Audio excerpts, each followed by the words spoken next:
خيمة الصيف بأبها تشبه البدر أبها، فإذا نادت أجبها، فائز إن تقتربها. خيمة الصيف بأبها.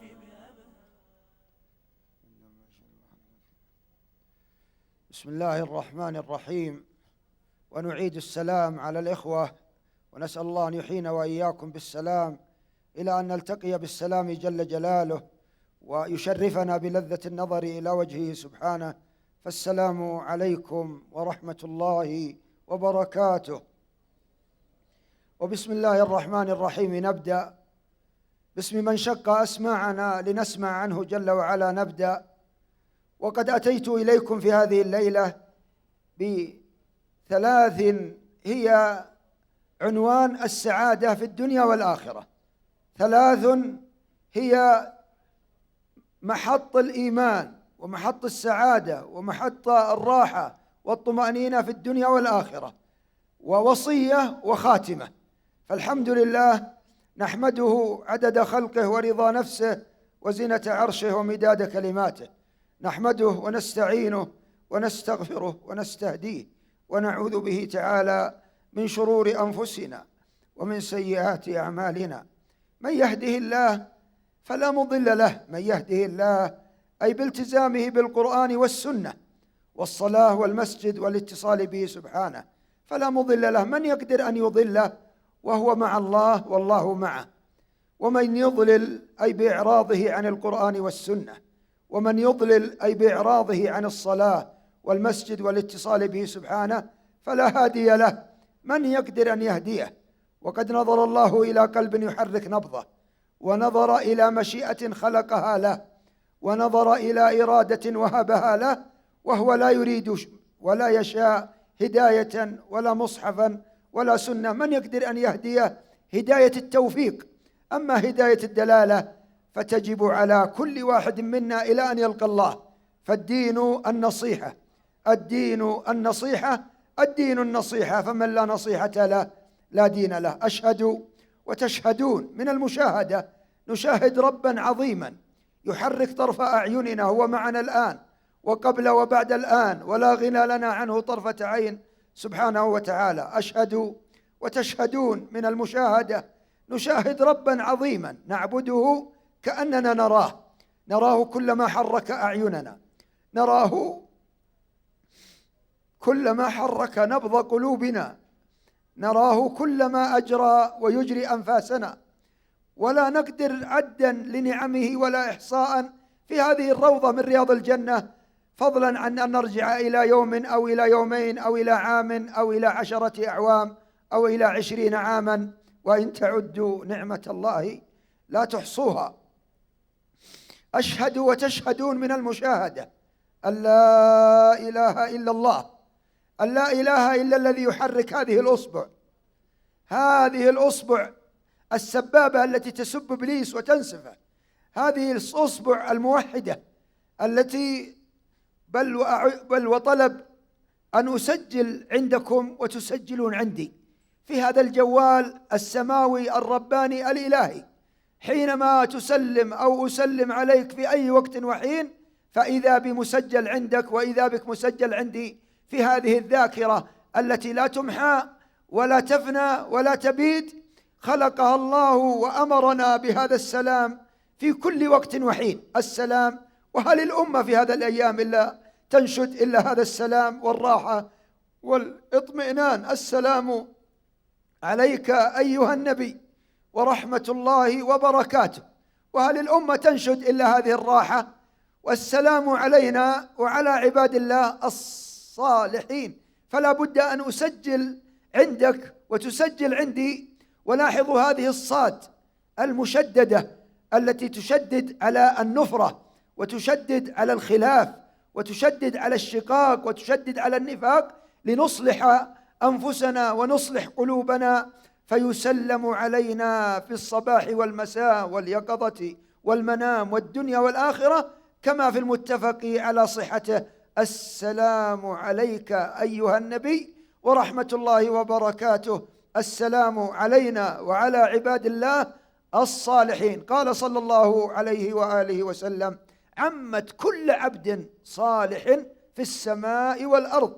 قال تعالى: والعصر إن الإنسان لفي خسر إلا الذين آمنوا وعملوا الصالحات. وقال: ومن أحسن قولا ممن دعا إلى الله وعمل صالحا.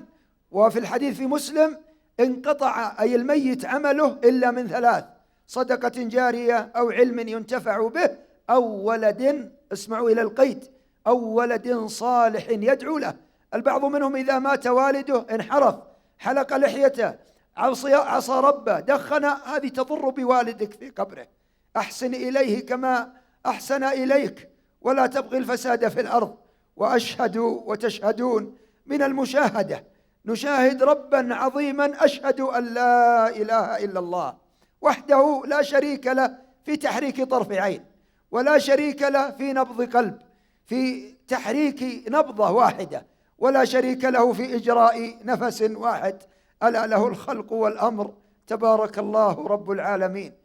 ولاحظوا يا إخوان هذه المعية، حينما تستحضر معية الله وأنه معك الآن، يحرك طرف عينيك، يحرك نبض قلبك، يجري أنفاسك، يجري الدم في أوردتك وعروقك، ولا غنى لك عنه طرفة عين.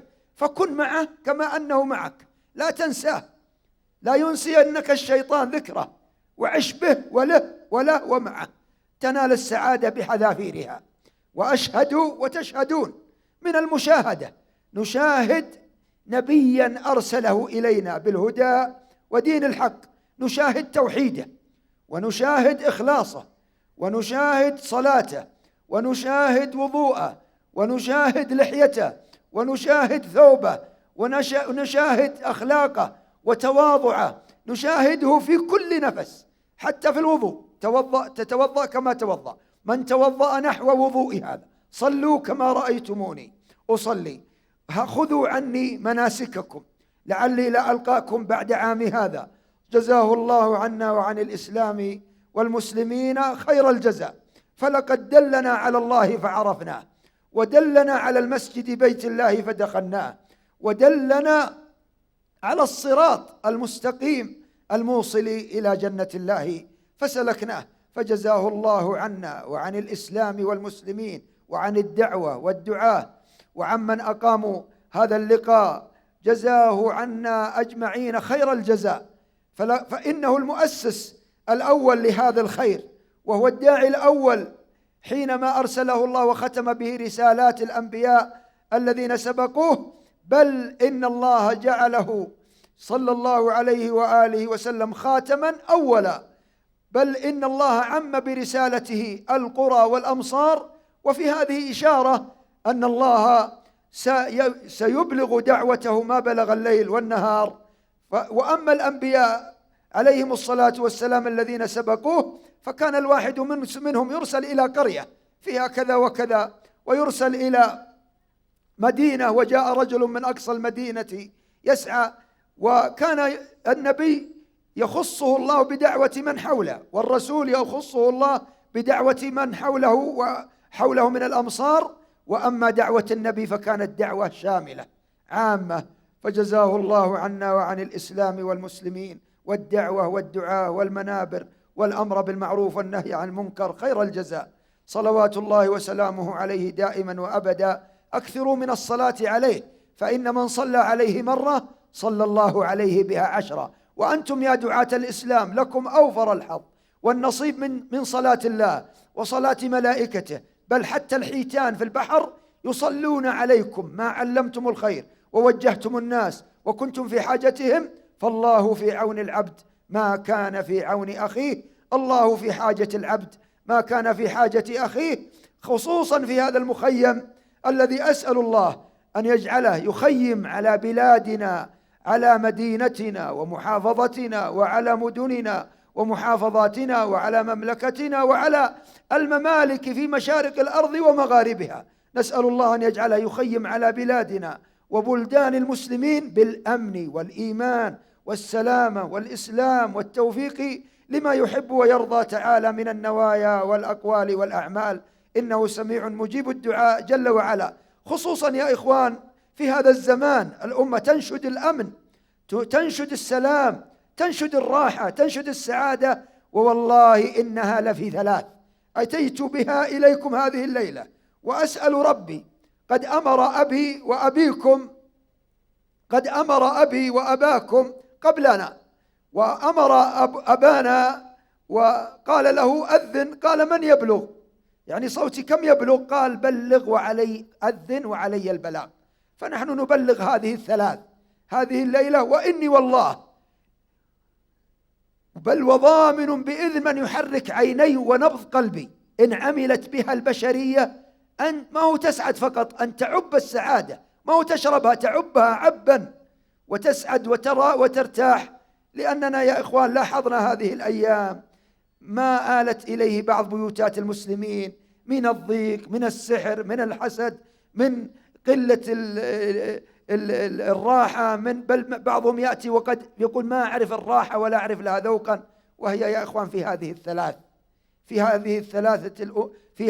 الثلاثة الأمور التي من أخذ بها فأنا ضامن على من يحرك عيني، وضامن على من يحرك نبض قلبي أن يسعد، بل ينبغي أن يبث سعادته إلى إخوانه المسلمين في مشارق الأرض ومغاربها.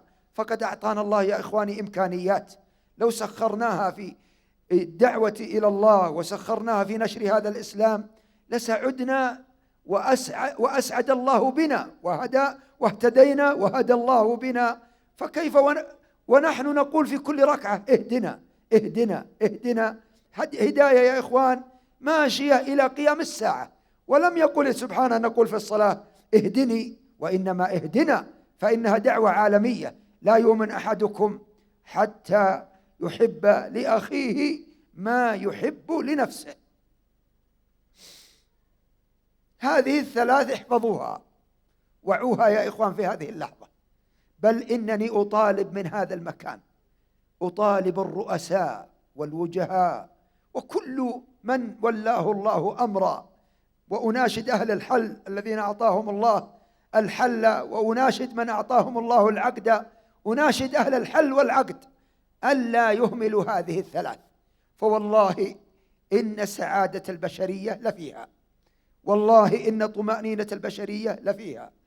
بل إنني أطالب من هذا المكان وأسأل ربي أن يبلغ مطالبة هذه ودعوة هذه ما بلغ الليل والنهار، لأننا يا إخوان أمة واحدة. بل قال الله تعالى وما أرسلناك إلا رحمة للعالمين. ينبغي يا إخوان أن نرحم الأمة ونبلغ دعوة الله جل جلاله، حتى إن الله جل جلاله يصف نفسه بالدعوة ويقول والله يدعو إلى دار السلام. الأمة يا أخوان تبحث عن السلام. كم قلنا قبل في العشاء الليلة؟ السلام السلام السلام عليك أيها النبي، السلام علينا. كم قلنا يا أخوان في التشهد الثاني؟ السلام عليك أيها النبي، السلام علينا. يوم سلمنا من السلام، بل بعضهم يا أخوان ناسي حتى الملك عن يساره، عن يمينه ويساره، عن اليمين وعن الشمال ملائكة عليهم السلام يحفون بك، يكتبون لك الحسنات، بل يتمنون ألا يكتبوا عليك سيئة واحدة. بل إن ملك اليمين يطلب من ملك اليسار أن ينتظر لعلك أن تحدث توبة قبل أن يكتبها، فإذا أحدثت توبة حولها الله إلى ميزان الحسنات، بل ويعطيك بالحسنة 10، بينما يعطيك بالسيئة سيئة واحدة. وإن تبت مباشرة بدلها حسنة إلى حسنات، فإن أفرحت أفرحك وتولاك. هذه السعادة يا إخوة، هذه الثلاث فيها السعادة. بل أطالب أن تكون على مستوى مؤتمرات، ما هو مستوى. أحب أن تبدأ من البيت، من بيتي وبيتك، أن تقيم هذه الليلة إن أمداك، ولا حتى في جوف الليل أقيمهم يصلون الليل، وقل عندنا الليلة 3 مؤتمرات نريد قبل أن نصلي الليل ونتصل بالملك القدوس السلام، قبل ما أرفع يدي وترفعوا أيديكم، ونستأذن على ملك الملوك فندخل عليه سبحانه وتعالى فنناجيه وينادينا ونناديه، ونقرأ الحمد لله رب العالمين فيقول حمدني عبدي الرحمن الرحيم فيقول مجدني عبدي مالك يوم الدين، ملك يوم الدين سبحانه وتعالى يقول أثنى علي عبدي، إياك نعبد وإياك نستعين، يقول هذا بيني وبين عبدي، منك العبادة ومن الله الإعانة، اهدنا الصراط المستقيم صراط الذين أنعمت عليهم غير المغضوب عليهم ولا الضالين. فنقول جميعا آمين، فيقول الله هذا لعبدي ولعبدي ما سأل. تقول لأسرتك قبل ما نناجي ونقوم بين يدي الله الملك القدوس السلام نضبط هذه المؤتمرات الثلاثة. هذه المؤتمرات يا إخوان إن طبقناها في أسرتنا في بيتنا سعدنا، إن طبقناها في المجتمع سعد، إن طبقها الرؤساء والوجهاء، بل إنني متأكد تمام التأكد لو علم حقيقتها الكفار والملحدون والمبطلون، لو علموا حقيقة هذه الثلاث، والله لو علموا حقيقتها وعلموا حقيقة دعوة النبي صلى الله عليه وآله وسلم، أن يتمنوا أن يمسحوا التراب عن قدميه، فضلا عن أن يستهزئوا بدعوته وإسلامه وسلامه، فضلا عن أن يستهزئوا بلحيته وبثوبه، فإنه لا يريد من الدنمارك ولا من هولندا ولا من النرويج، لا يريد أرضهم ولا أموالهم، وإنما يريد لهم جنة عرضها السماوات والأرض، العرض فقط، أما الطول فلا يعلمه إلا الله، أعطاك العرض فقط، أما الطول فإذا دخلتها فحينها فيها ما لا عين رأت ولا أذن سمعت ولا خطر على قلب بشر. حتى إن ابن القيم رحمة الله علينا وعليه وهو يصف شيئا من هذه الجنة وثمارها وحورها وعينها وأنهارها، يقول أنهارها في غير أخدود جرت سبحان ممسكها عن الفيضان، عسل مصفى ثم ماء ثم خمر ثم أنهار من الألبان، وطعامهم ما تشتهيه نفوسهم ولحوم طير ناعم وسمان، يا خاطب الحور الحسان وطالبا لوصالهن بجنة الحيوان، لو كنت تدري من خطبت ومن طلبت بذلت ما تحوي من الأثمان، أو كنت تدري أين مسكنها جعلت السعي منك لها على الأجفان، فوالله لو أن القلوب سليمة لتقطعت أسفا من الحرمان، لكنها سكرى بحب حياتها الدنيا وسوف تفيق بعد زمان. قال ابن عباس: اسمعوا يا من تترقبون رمضان، يرسل الله ريحا تسمى المثيرة تثير الشهوات، يوم أن أمسكتم الشهوات فلم يثرها جوال ولم تثرها صورة ولا مجلة خليعة، يوم أن انتبهتم للشهوات فلم يفجرها جوال ولم تفجرها مجلة خليعة، وانتبهتم للشهوات فأمسكتموها خوفا من الله الذي خلقها واختبركم بها. قال ابن عباس: ويرسل ربنا ريحا تهز ذوائب الأغصان، فتثير في أول ليلة من ليالي رمضان تهب ريحا تسمى المثيرة، تثير الشهوات لأهل الجنة، تثير الحور العين، لكن عليك أن تصبر ساعة، صبرك هذا ساعة لزماني. قال ابن عباس: ويرسل ربنا ريحا تهز ذوائب الأغصان، فتثير أصواتا تلذ لمسمع الإنسان كالنغمات بالأوزان. فلا تضيع نغمات الجنة بنغمات جوال وفحش ومعاكسة. لو أن شخصا عكس طريق أبها كم بيسبب من الحوادث والأخطار، لو أن إنسانا عكس طريقا سريعا كم سيحصل من كم يعد عليه من الإجرام والمشاكل. فالإنسان لا تعكس طريق الجنة بغزل ولا بنظرة حرام، لا تسمم روحك بعينك، لا تطمس بصيرتك ببصرك، عش لله وبالله ومع الله. قال ابن عباس: ويرسل ربنا ريحا تهز ذوائب الأغصان، فتثير أصواتا تلذ لمسمع الإنسان كالنغمات بالأوزان، يا لذة الأسماع لا تتعوضي بلذاذة الأوتار والعيدان، أو ما سمعت سماعهم فيها غناء الحور بالأصوات والألحان. وهل لذياك السماع وطيبه من مثل أقمار على الأغصان. وهل لذياك السماع وطيبه فكم به للقلب من طرب ومن أشجان. نزه يعني احذر أغاني الدنيا، احذر لا يستفزك شيطان، لا يستفزك دش، لا تستفزك امرأة، لا تستفزك صورة.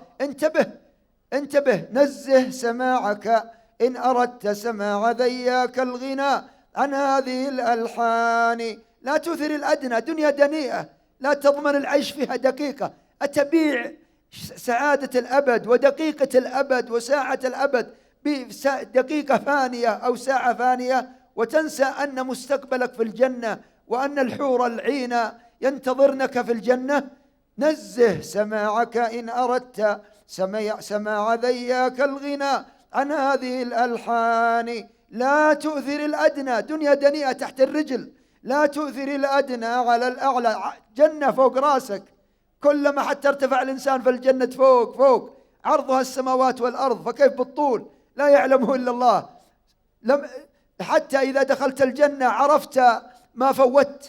فيه ناس في الفضة، ناس في جنة الذهب، ناس في جنة عدن، ناس في الفردوس الأعلى، ناس نسأل الله الكريم من فضله في أعلى عليين يمتعهم الله بلذة النظر إلى وجهه في الصباح والمساء، ولهم رزقهم فيها بكرة وعشيا، لأنهم ضبطوا العشي وضبطوا الغداء، غداء الروح في الصباح وغداها في العشي ضبطوا. واصبر نفسك مع الذين يدعون ربهم بالغداة والعشي يريدون وجهه. لا تؤثر الأدنى على الأعلى، لا تؤثر الأدنى على الأعلى فتحرم ذا وذا يا ذلة الحرمان.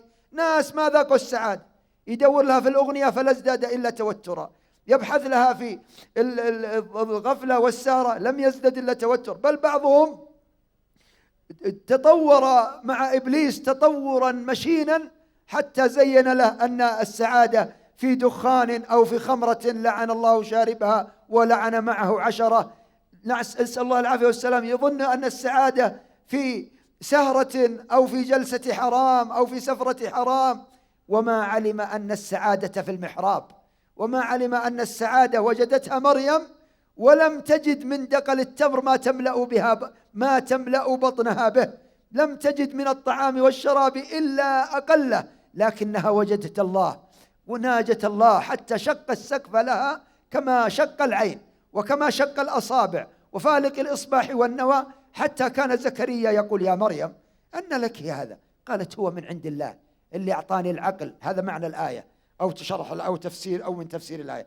الذي أعطاني العين وأعطاني العقل وأعطاني اليد وأعطاني السمع، حتى قامت لله على قدميها، حتى محلتها ولصق العظم بالأرض، حتى إن الله يوصيها ويقول يا مريم اقنتي، أي أطيلي القيام، واقنتي واركعي واسجدي واركعي مع الراكعين.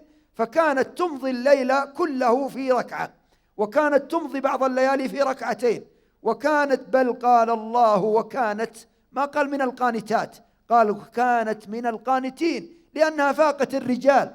امرأة تعلقت بالله، لم تتعلق بغزل ولا حرام ولم تتعلق بصورة، بل حتى لما نزل جبريل، وهو جبريل عليه الصلاة والسلام أمين الله على وحيه، سفير السماء، سفير الله إلى ملائكته، والذي سينزل علينا أبشركم في رمضان سينزل علينا، فعلينا أن نحسن الاستقبال، فإننا سنستقبل الملك جبريل عليه السلام عليه الصلاة والسلام، ينزل بالراحة، تنزل الملائكة والروح فيها بإذن ربهم من كل أمر سلام. وهل الأمة تنشد إلا السلام؟ وهل العالم ذا ينشد إلا السلام؟ وهو في هذه الثلاثة أو في الثلاثة المؤتمرات التي سأذكرها لكم ونختم بها، ختم الله لي ولكم بالفردوس الأعلى من جنته، وجعلني وإياكم من حزبه وأوليائه.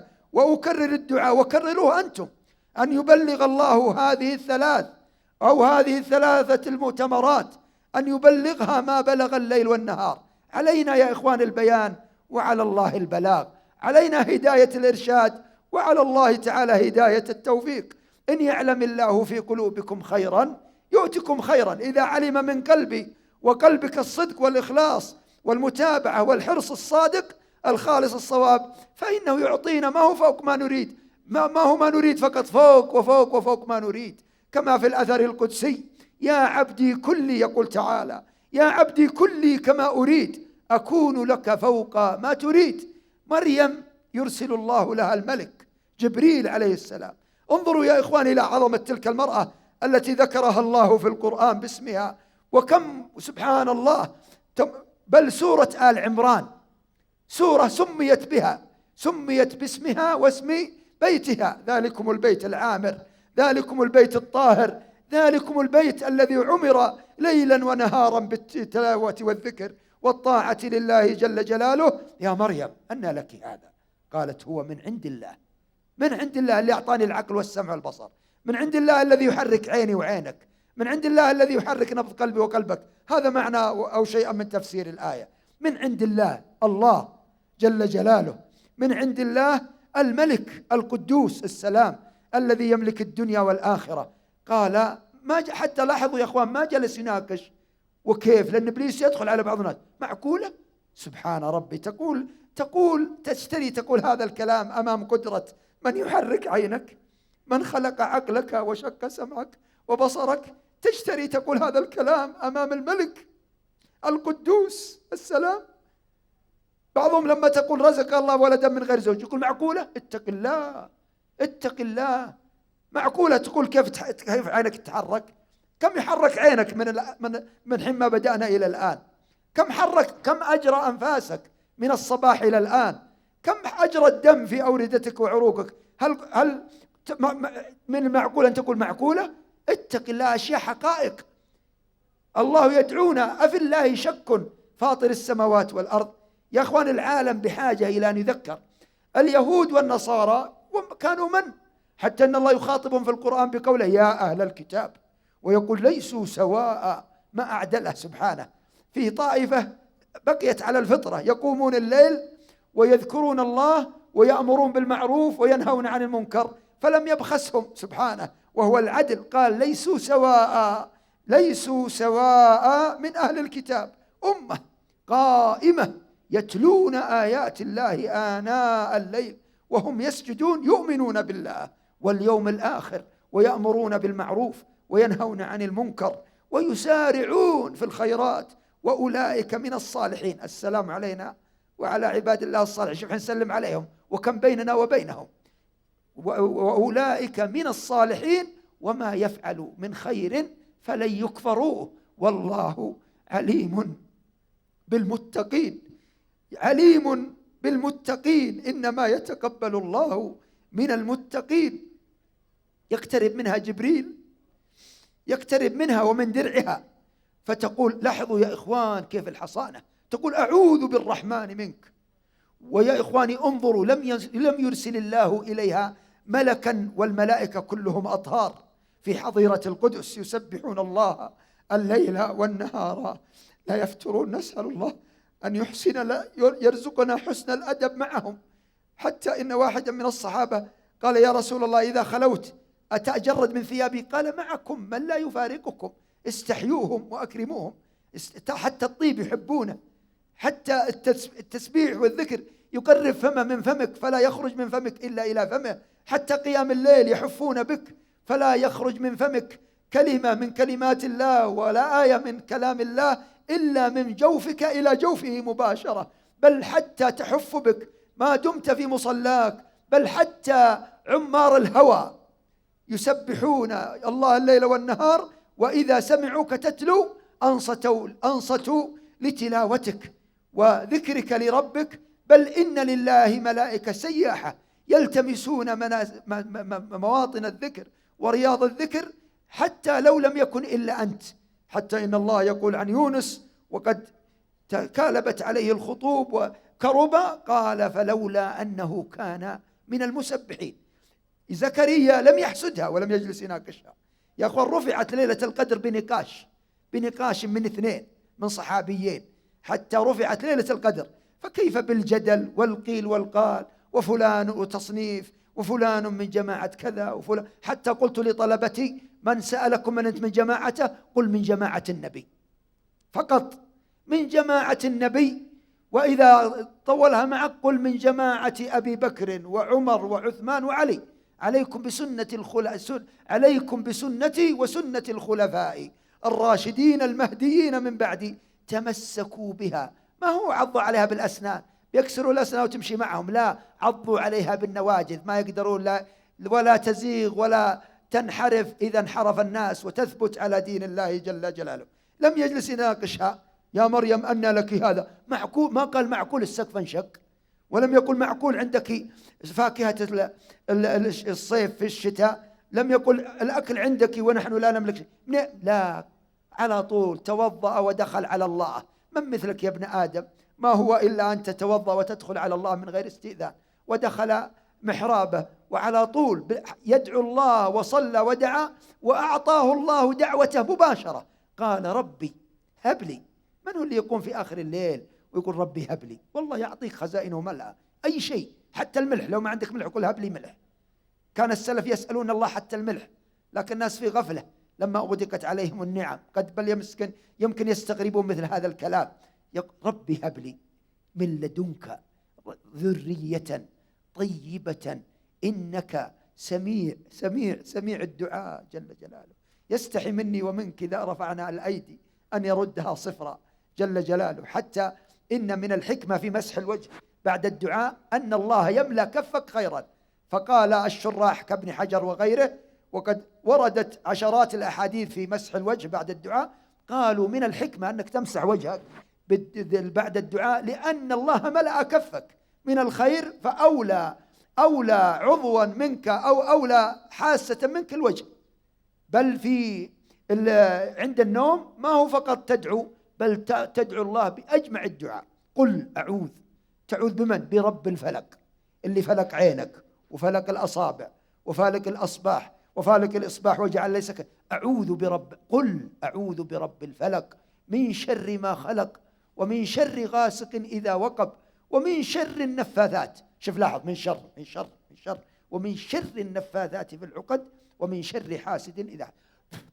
ثم تنفث وتمسح جسدك كله، يصبح جسدك كالحديد على الشيطان، لا يقدر يأتيك.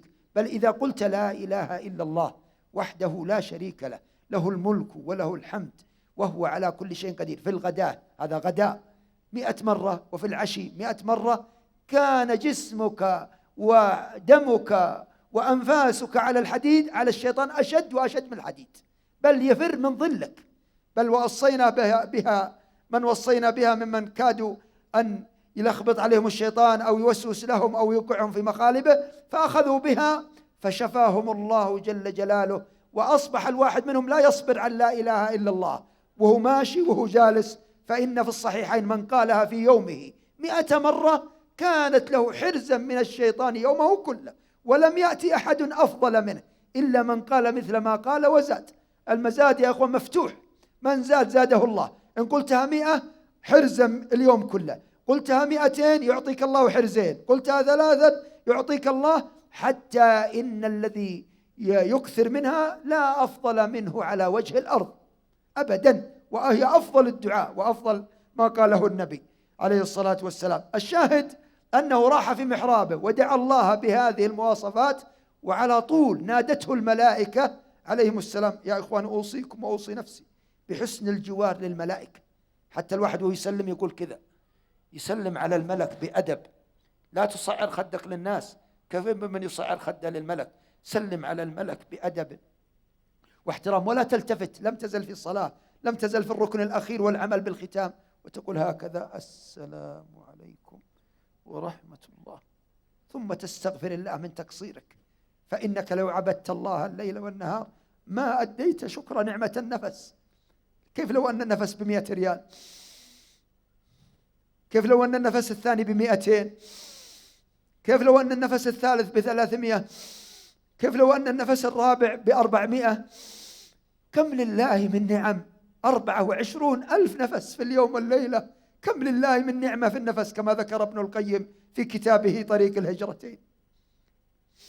نادته الملائكة وهو قائم يصلي، ما هو سهرانا في رصيف ولا على دش، جاءنا شخص يا إخوان أكرمكم الله، وهذه الروضة ومن يسمع ومن سيسمع بإذن الله ومشيئته، وغفر لي ولكم ولمن سجلوا هذا اللقاء ولمن دعونا إلى هذا اللقاء ومن سينشر هذا اللقاء. أسأل الله أن يجري الثواب للجميع كما أجرى الأنفاس وكما أجرى الدماء في الأوردة والعروق، وأسأل الله أن يبلغ دعوتنا هذه وهذه الوصايا الثلاث وهذه المسائل الثلاث وهذه الوصية وهذه الخاتمة. أسأل ربي أن يبلغها ما بلغ الليل والنهار بعز عزيز وذل ذليل، بعز يعز الله به الدين ومن دخل في هذا الدين إلى يوم الدين، وبذل يذل الله به المعاندين والكفرة الملحدين المعرضين، وأن يجعل هذه الثلاث وهذه الوصية وهذه الخاتمة تؤتي ثمرتها في كل نفس وفي كل نبضة وفي كل طرفة، وأن يسعدني وإياكم ومن ستبلغ ومن سيبلغها إلى يوم الدين، أن يسعدنا بها سعادة الأبد، وأن يريح بها قلوبنا راحة الأبد، وأن يطمئن بها قلوبنا. الله يا أخواني يريد لنا الراحة، نسأل الله أن يبلغنا هذه الراحة التي ذاقها النبي والصحابة وذاقها الأنبياء قبلهم. أسأل الله أن يذيقنا طعم الإيمان أهم وأهم مما نتذوق طعم الطعام والشراب. نسأل الله الذي أذاقنا طعم الطعام وذوق الطعام وحلاوة الحلا أن يذيقنا حلاوة الإيمان. يا أخوان تروا الذوق الإيمان له ذوق ليس كأي ذوق. أنت تذوق القرآن وتشوف ما عاد تقدر تفرط، ما تقدر يمر بك لحظة ما ضممته إلى صدرك ولا تلوته ولا إلا ما عاد تصبر عنه ولا لحظة. حتى يا أخوان الإنسان إذا حس بنفرة بقلق على طول يكرر آيات السكينة، يكرر آيات الطمأنينة، يقرأ على نفسه. ما هو بشرط تروح لفلان وفلان، اقرأ أنت يا أخي في المعوذات كذا وانفذ على جسدك، واقرأ آية الكرسي، اقرأ آية سورة البقرة، عطروا بيوتكم بسورة آل عمران كما عمر آل عمران بيوتهم بتلاوة كلام الله جل وعلا فيما أنزل عليهم في ذلك الزمان. هذه الثلاث الأولى حفظكم الله وأسعدكم دنيا وأخرى وتولاني وإياكم في الدنيا ولو، وأنا قلت أختم بها من أجل أن نلم بها إلماما عظيما. وأتمنى هذا اللقاء حتى كدت أن أقولها وأنا واقف، أقول لقائي هذا ليس كأي لقاء. خذوا الثلاث ذي وأنتم أفاضل ومشايخ ومن طلبة علم، وستبلغ إن شاء الله إلى أعظم وأعظم، وأسأل ربي أن يبلغها مشارق الأرض ومغاربها. ترجموها يا إخوان والتعبير يعجز، لكن من تحرر من الهوى وحقق هذه الثلاث سعد وأسعد الله به، وهدى واهتدى وهدى الله به. ويا إخوان الأمة اليوم تعيش نزيف دوموي، ما هو معقول يا إخوان يقعد الواحد يتفرج، ولا معقول واحد يرى إنسان ينزف دما ويهمله. الدين النصيحة، ويا إخوان نزيف الروح ونزيف الأخلاق وسرطان الجوالات وسرطان الدشوش. يا إخوان كما قلت لكم قبل قليل ولم أكمل، أتى إلي شخص والله يقول رأى في المنام أنه الله يكرمكم والمجلس والملائكة ومن سيستمع إلى هذا اللقاء ومن سينشر هذا اللقاء أكرمكم الله دنيا وآخرة بكرامات الصالحين الذين أكرمهم بها دنيا وآخرة، وجعلني وإياكم في هذا السجل الخالد. السلام علينا وعلى عباد الله الصالحين إنه على كل شيء قدير. يا أخوان أشياء حتى المعاصي يا أخوان تمرض الإنسان ولو لم يعملها، تسمع بمعصية تمرضك تتعبك، فكيف بتعبها ومرضها على من فعلها؟ نسأل الله العافية والسلام. لما أتى إلي يقول رأى في المنام أنه أكرمكم الله رأى أنه حمارا. قلت عندك دش؟ قال نعم.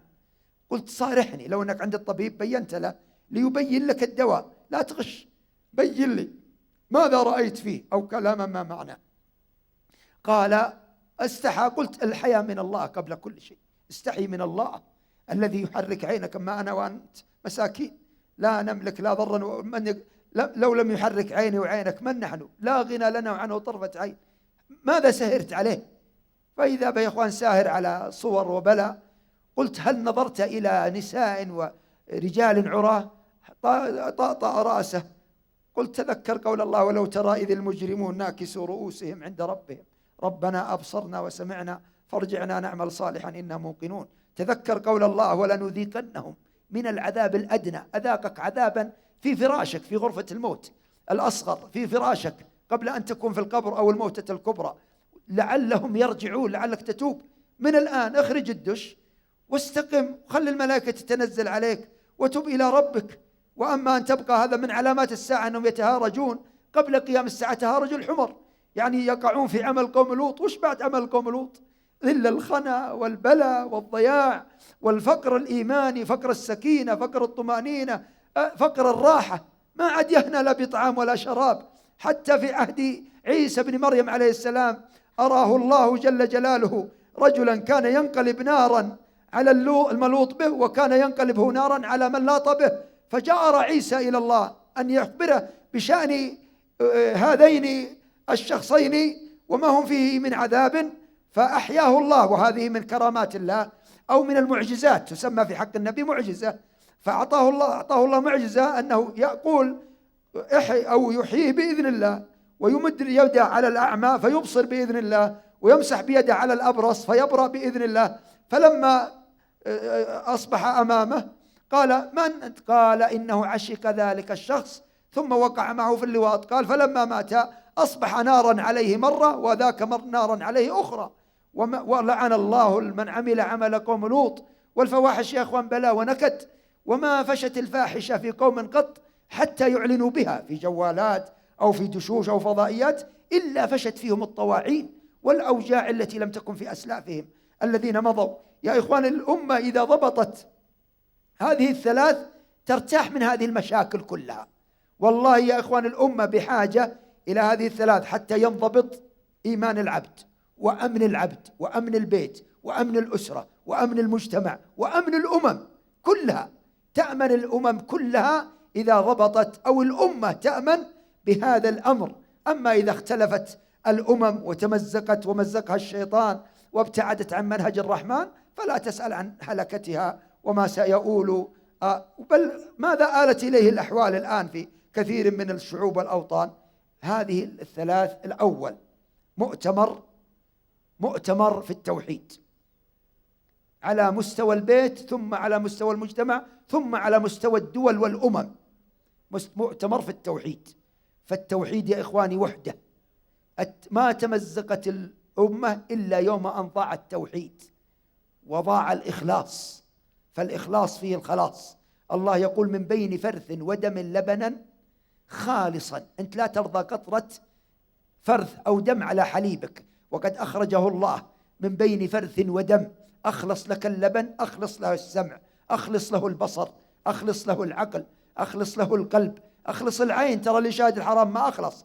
وإبليس خبيث فاهم، لما طرده الله قال: بعزتك لأغوينهم شوفوا لاحظوا الجيم ذي المقلقلة، أجمعين إلا عبادك منهم المخلصين. أخلص تتخلص. وأي إنسان عنده هم أو غم فليراجع الإخلاص. فإن التوحيد يا إخواني وحده. التوحيد بأنواعه الثلاثة: توحيد الربوبية، توحيد الإلهية، توحيد الأسماء والصفات. توحيد الله بأفعاله، توحيد الله بأفعال عباده، توحيد الله بأسمائه وصفاته. فإذا ضبطنا هذا التوحيد يا إخوان انضبط الأمر. فلا وربك لا يؤمنون حتى يحكموك.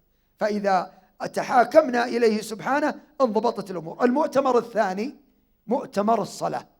والله يا إخوان، الأمة بحاجة ماسة إلى مؤتمر الصلاة، مؤتمر القيام، مؤتمر حتى صلاة الضحى. صلى معي شخص عنده من الهموم والغموم والكروب ما لا يعلمه إلا الله. صلى الضحى ودعا الله وصلى الناس وانصرفوا ووقي الوحدة في المسجد. قلت: أنت تفكر يوم أنت لوحدك في المسجد من أنت جالس؟ خلوت بملك الملوك، خلوت بمن يحرك عينك، خلوت بمن يملك سمعك وبصرك. أبشر. ويجلس ساعة بعد ما سكروا المسجد، يجلس ساعة: السلام عليك أيها النبي ورحمة الله وبركاته، السلام علينا وعلى عباد الله الصالحين، اللهم صل على محمد وعلى آل محمد. ترون من آل محمد ومن آل إبراهيم، لكن بشرط نمشي على الجادة. أمسينا وأصبحنا على فطرة الإسلام وعلى كلمة الإخلاص وعلى دين نبينا محمد صلى الله عليه وآله وسلم وعلى ملة أبينا، لنكن بارين، لنكن من آله، وعلى ملة أبينا إبراهيم حنيفا مسلما وما كان من المشركين. ويا إخوان جلس ساعة يصلي على النبي ومن انفتل وخرج من المسجد إلا وقد فرج الله تلك المعضلة. وكان يقول يوصي إخوانا بالدعاء له في أن يحلها الله، حلها الله يوم أن خلا بالله سبحانه وتعالى. مؤتمر الصلاة يا إخوان بحاجة. الناس في الصلاة على 10 أقسام، بل والله وقلتها حتى لبعض أصحاب الفضيلة أئمة الحرم، حتى قلتها في نقاش مهم، حتى قال واحد منهم: أنا لما أتيت ألقي المحاضرة عندك بصير أجي كل سنة أستشفي بالصلاة. فنحن بحاجة يا إخوان أن نتعاون من الإمام والمأمومين. بعض الأئمة يقول ما أقدر أضبطهم بصلاة كاملة، يقول ما يمديني أصلي إلا وقاموا. سبحان ربي، حرب على الدين؟ لا، ينبغي للمأموم أن يتساعد مع الإمام من 10 إلى 9، من 9 إلى 10، من 9 إلى 8، من 8 إلى 7، من 7 إلى 6، من 6 إلى 5، من 5 إلى ربع، من ربع إلى ثلث، من ثلث إلى نصف، من نصف إلى صلاة كاملة، كما في حديث عمار الصحيح لما صلى الله عليه وآله وسلم بين الصلاة وأقسام الناس فيها، قال: منكم من يصلي الصلاة كاملة، نصفها، ثلثها، ربعها، خمسها، سدسها، سبعها، ثمنها، تسعها، عشرها. وبعضهم يا إخوان قد هو في المرتبة 11، أو قد هو في بعد 10، قد هو ارجع فصلي فإنك لم تصلي، فويل للمصلين فكيف من لا يصلون، فخلف من بعدهم خلف أضاعوا فكيف بمن تركوا. والأمة إذا بليت بأناس يتهاونون بالصلاة حينها تظهر الفواحش، حينها تفشو المنكرات، حينها يبلى المجتمع بإيش؟ بالخوف والهم والهلع. ولذلك يا إخواني الصلاة صمام. أقم الصلاة، إن الصلاة إيش؟ إذا أقيمت وضبطت تنهى عن الفحشاء والمنكر، حينها نحصل على مجتمع طاهر. لكن إذا ضيعت الصلاة أو 10 صلاة، 10 إمام، 10 قيام، 9 قيام، 9 تراويح، هذه يا إخوان 9، كم بقي؟ 9 أعشار. هذه 9 أعشار إيش تبنى به؟ ماذا يكون مصير الإنسان معها؟ حينها تفشو الفواحش والمنكرات، منكر الغيبة، منكر الكذب، منكر النميمة، منكر سوء الأخلاق، منكر الربا، منكر الزنا، منكر عمل قوم لوط. منكرات يا إخوان لا طاقة للبشرية بها. مجرد يزني يضيق صدره، مجرد يزني يضيق حاله، يصاب بالفقر. إيش الحل يا إبليس؟ قال: الحل انتحر. الحل انتحر؟ لا، الحل في كلمتين: أستغفر الله. وهذا هو المؤتمر الثالث، مؤتمر التوبة. هذا المؤتمر الثالث، مؤتمر التوبة. التوحيد وحده، والصلاة صلة، والتوبة فرحة. الأمة تعيش حالا يرثى لها، الأمة غضبانة، تريد تفرح، تريد ترتاح، تريد تسعد. لو أفرحت ربها بكلمتين: أستغفر الله وأتوب إليه، لذهب عنها ما تجد من غضب وحزن وهم. حتى يا أخوان تعجب من ناس يصلي الواحد منهم في الحرم ويخرج على الدخان، يصلي في الحرم ويروح يغتاب، يصلي في الحرم يروح ينم، يصلي في الحرم يروح يسب، يصلي في الحرم فتقول أبيك تصطلح: بلغني أن بينك وبين إخوانك شحناء. قال: والله لو يحب السماء. أين الصلاة؟ ولذلك قال قوم شعيب لشعيب: أصلاتك تأمرك؟ أصلاتك تأمرك أن نترك ما يعبد آباؤنا، هذا التوحيد، أو أن نفعل في أموالنا ما نشاء، إنك لأنت الحليم الرشيد. قال: يا قوم أرأيتم إن كنت على بينة من ربي، أرأيتم إن كنت على بينة من ربي. هذه يا أخوان بيان من الله سبحانه. أرأيتم إن كنت على بينة من ربي. الإنسان إذا كان على بينة من الله وماشي على الطريق وأراد أن يسعى في خير هذه الأمة، الله يعينه، والله في عون العبد ما كان في عون أخي. هذه الثلاث يا أخوان أتبعها بوصية. لكن بعد ما أزيد وأكرر الطلب أن نفقه هذه المؤتمرات. والله الأمة بحاجة على مستوى العالم إلى مؤتمر في التوحيد حتى تتوحد، ويضمه من أمر الله بهم وقال: يا أيها الذين آمنوا أطيعوا الله وأطيعوا الرسول وأولي الأمر منكم. بالإجماع ولاة الأمر العلماء، لكن من وصفهم الله بقوله كونوا ربانيين، كونوا ربانيين بما كنتم تعلمون الكتاب وبما كنتم تدرسون. العلماء والأمراء، العلماء والرؤساء، الأمراء العلماء والوجهاء. العلماء يبينون والعلماء والأمراء والرؤساء والوجهاء ينفذون، تمشي الأمة إلى الله بسلام. لكن الأمة بليت بعلماء سوء وفتنة كما حصل لبشار، الذين حوله بل بعضهم يدعون له على المنبر فضللوا، ولو قالوا لا وتركوا المداهنة أنت على غلط وهذا الطريق الحق الصواب. كم سفك الآن من الدماء بسبب كتم العلم، كم حصل الآن من سفك الدماء بسبب السكوت والمداهنة. ولو بينوا له الحجة والمحجة لوصلت الأمة إلى نتيجة. فلا وربك لا يؤمنون حتى يحكموك. أما تسفك الدماء على حساب فلان وعلى سبب كتم فلان فهذا من أقبح ما بليت به الأمة. وعالم السوء كما أن الله يصلي على العالم الرباني وتصلي عليه الملائكة وتصلي عليه حتى الحيتان في البحر، العكس بالعكس، عالم الكذب وعالم المداهنة يلعنه الله ويلعنه اللاعنون، إلا الذين تابوا وأصلحوا وبينوا فأولئك أتوب عليهم وأنا التواب الرحيم. ثاني لعنة في القرآن على من يكتم العلم، ثاني لعنة في القرآن على من لا يبين، ثاني لعنة في القرآن على من يداهن.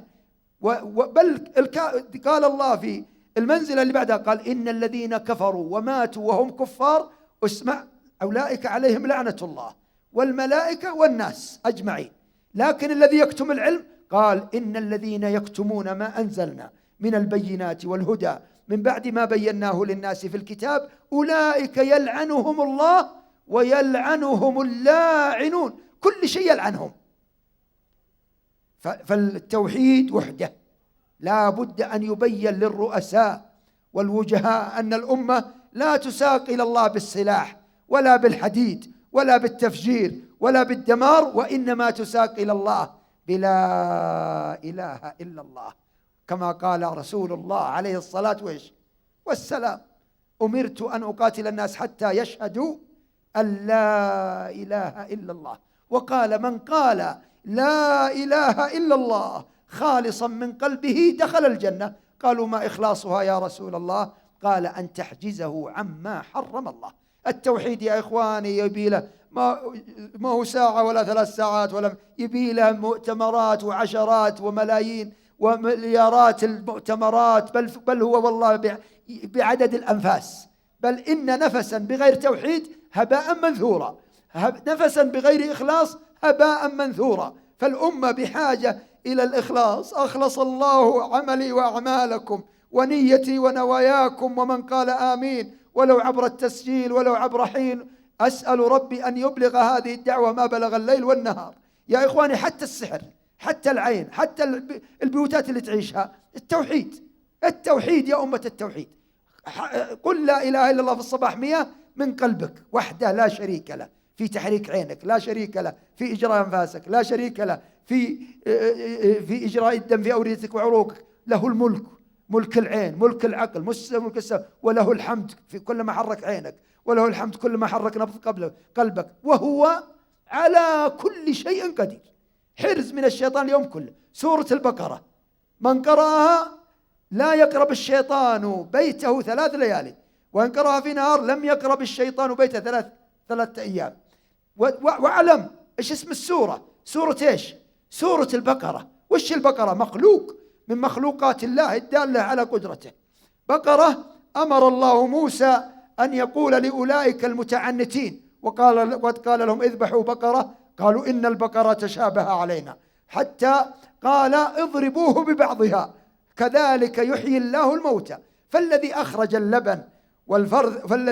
اللبن من بين فرثها ودمها قادر أن يخرج همك ويخرج سحرك، قادر أن ينسف همومك وأن يعلقك به سبحانه. لكن البقرة مخلوق من مخلوقات الله. أعجز المصانع وأعجز المؤسسات وأعجز المحلات بما أنتج الله من بطن تلك البقرة من الأجبان والأنواع الحليب وأنواع الزبد. أفلا نتذكر يا إخواني عظمة التوحيد حينما يقول سبحانه: وإن لكم في الأنعام لعبرة نسقيكم مما في بطونه من بين فرث ودم لبنا خالصا سائغا للشاربين.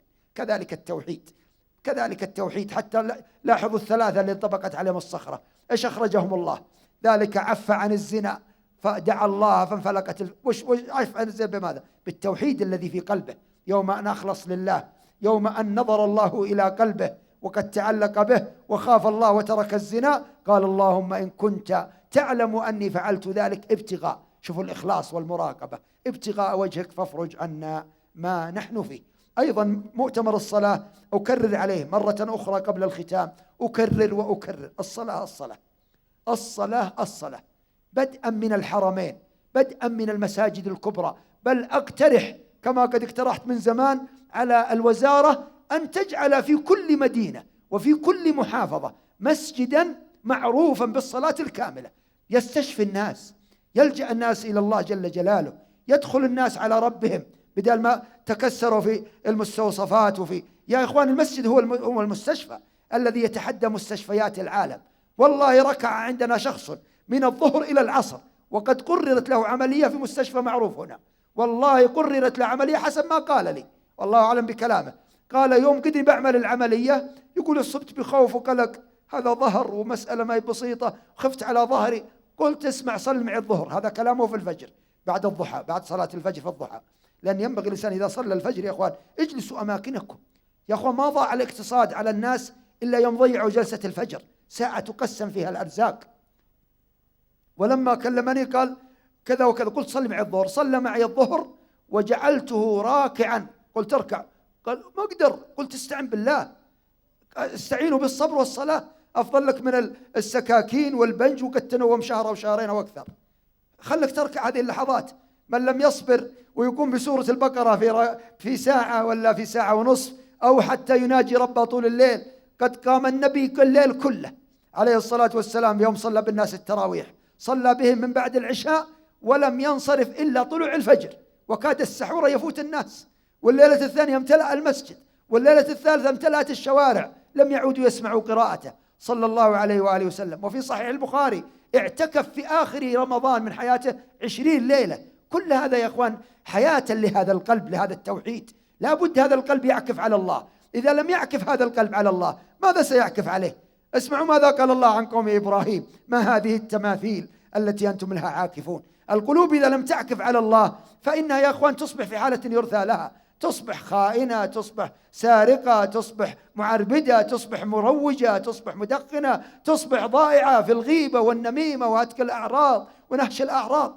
وركع من الظهر إلى العصر ورفع رأسه، وأول ما ركع يقول ما أقدر، قلت استعن بالله، ولم أزل أذكره بالله، وقلت تذكر عظمة الله، لا تنشغل بالألم، انشغل برب الألم، انشغل بالله ينسيك نفسك. هذا النبي يقوم الليل كله ويقول حتى ترم قدمه ما عاد يحس بها، ويقول أبيت عند ربي يطعمني ويسقيني.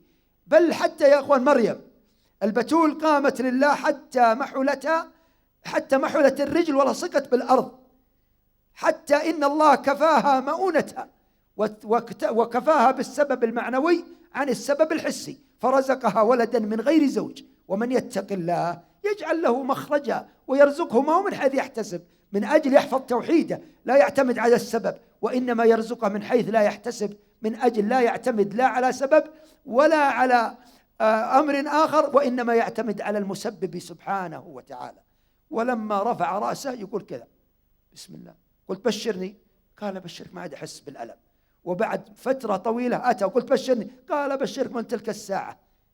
وآخر ملازم من الرياض وملازم ثاني أيضا من الرياض، حتى إن الطبيب يقول عجيب عادك تمشي، ما قد سويت العملية عجيب عادك تمشي. ورشفاه الله بركعتين من الظهر، الركعة الأولى من الظهر إلى العصر. قلت إذا أذن فارفع رأسك وأكمل بقية صلاتك وبعد العصر أقابلك.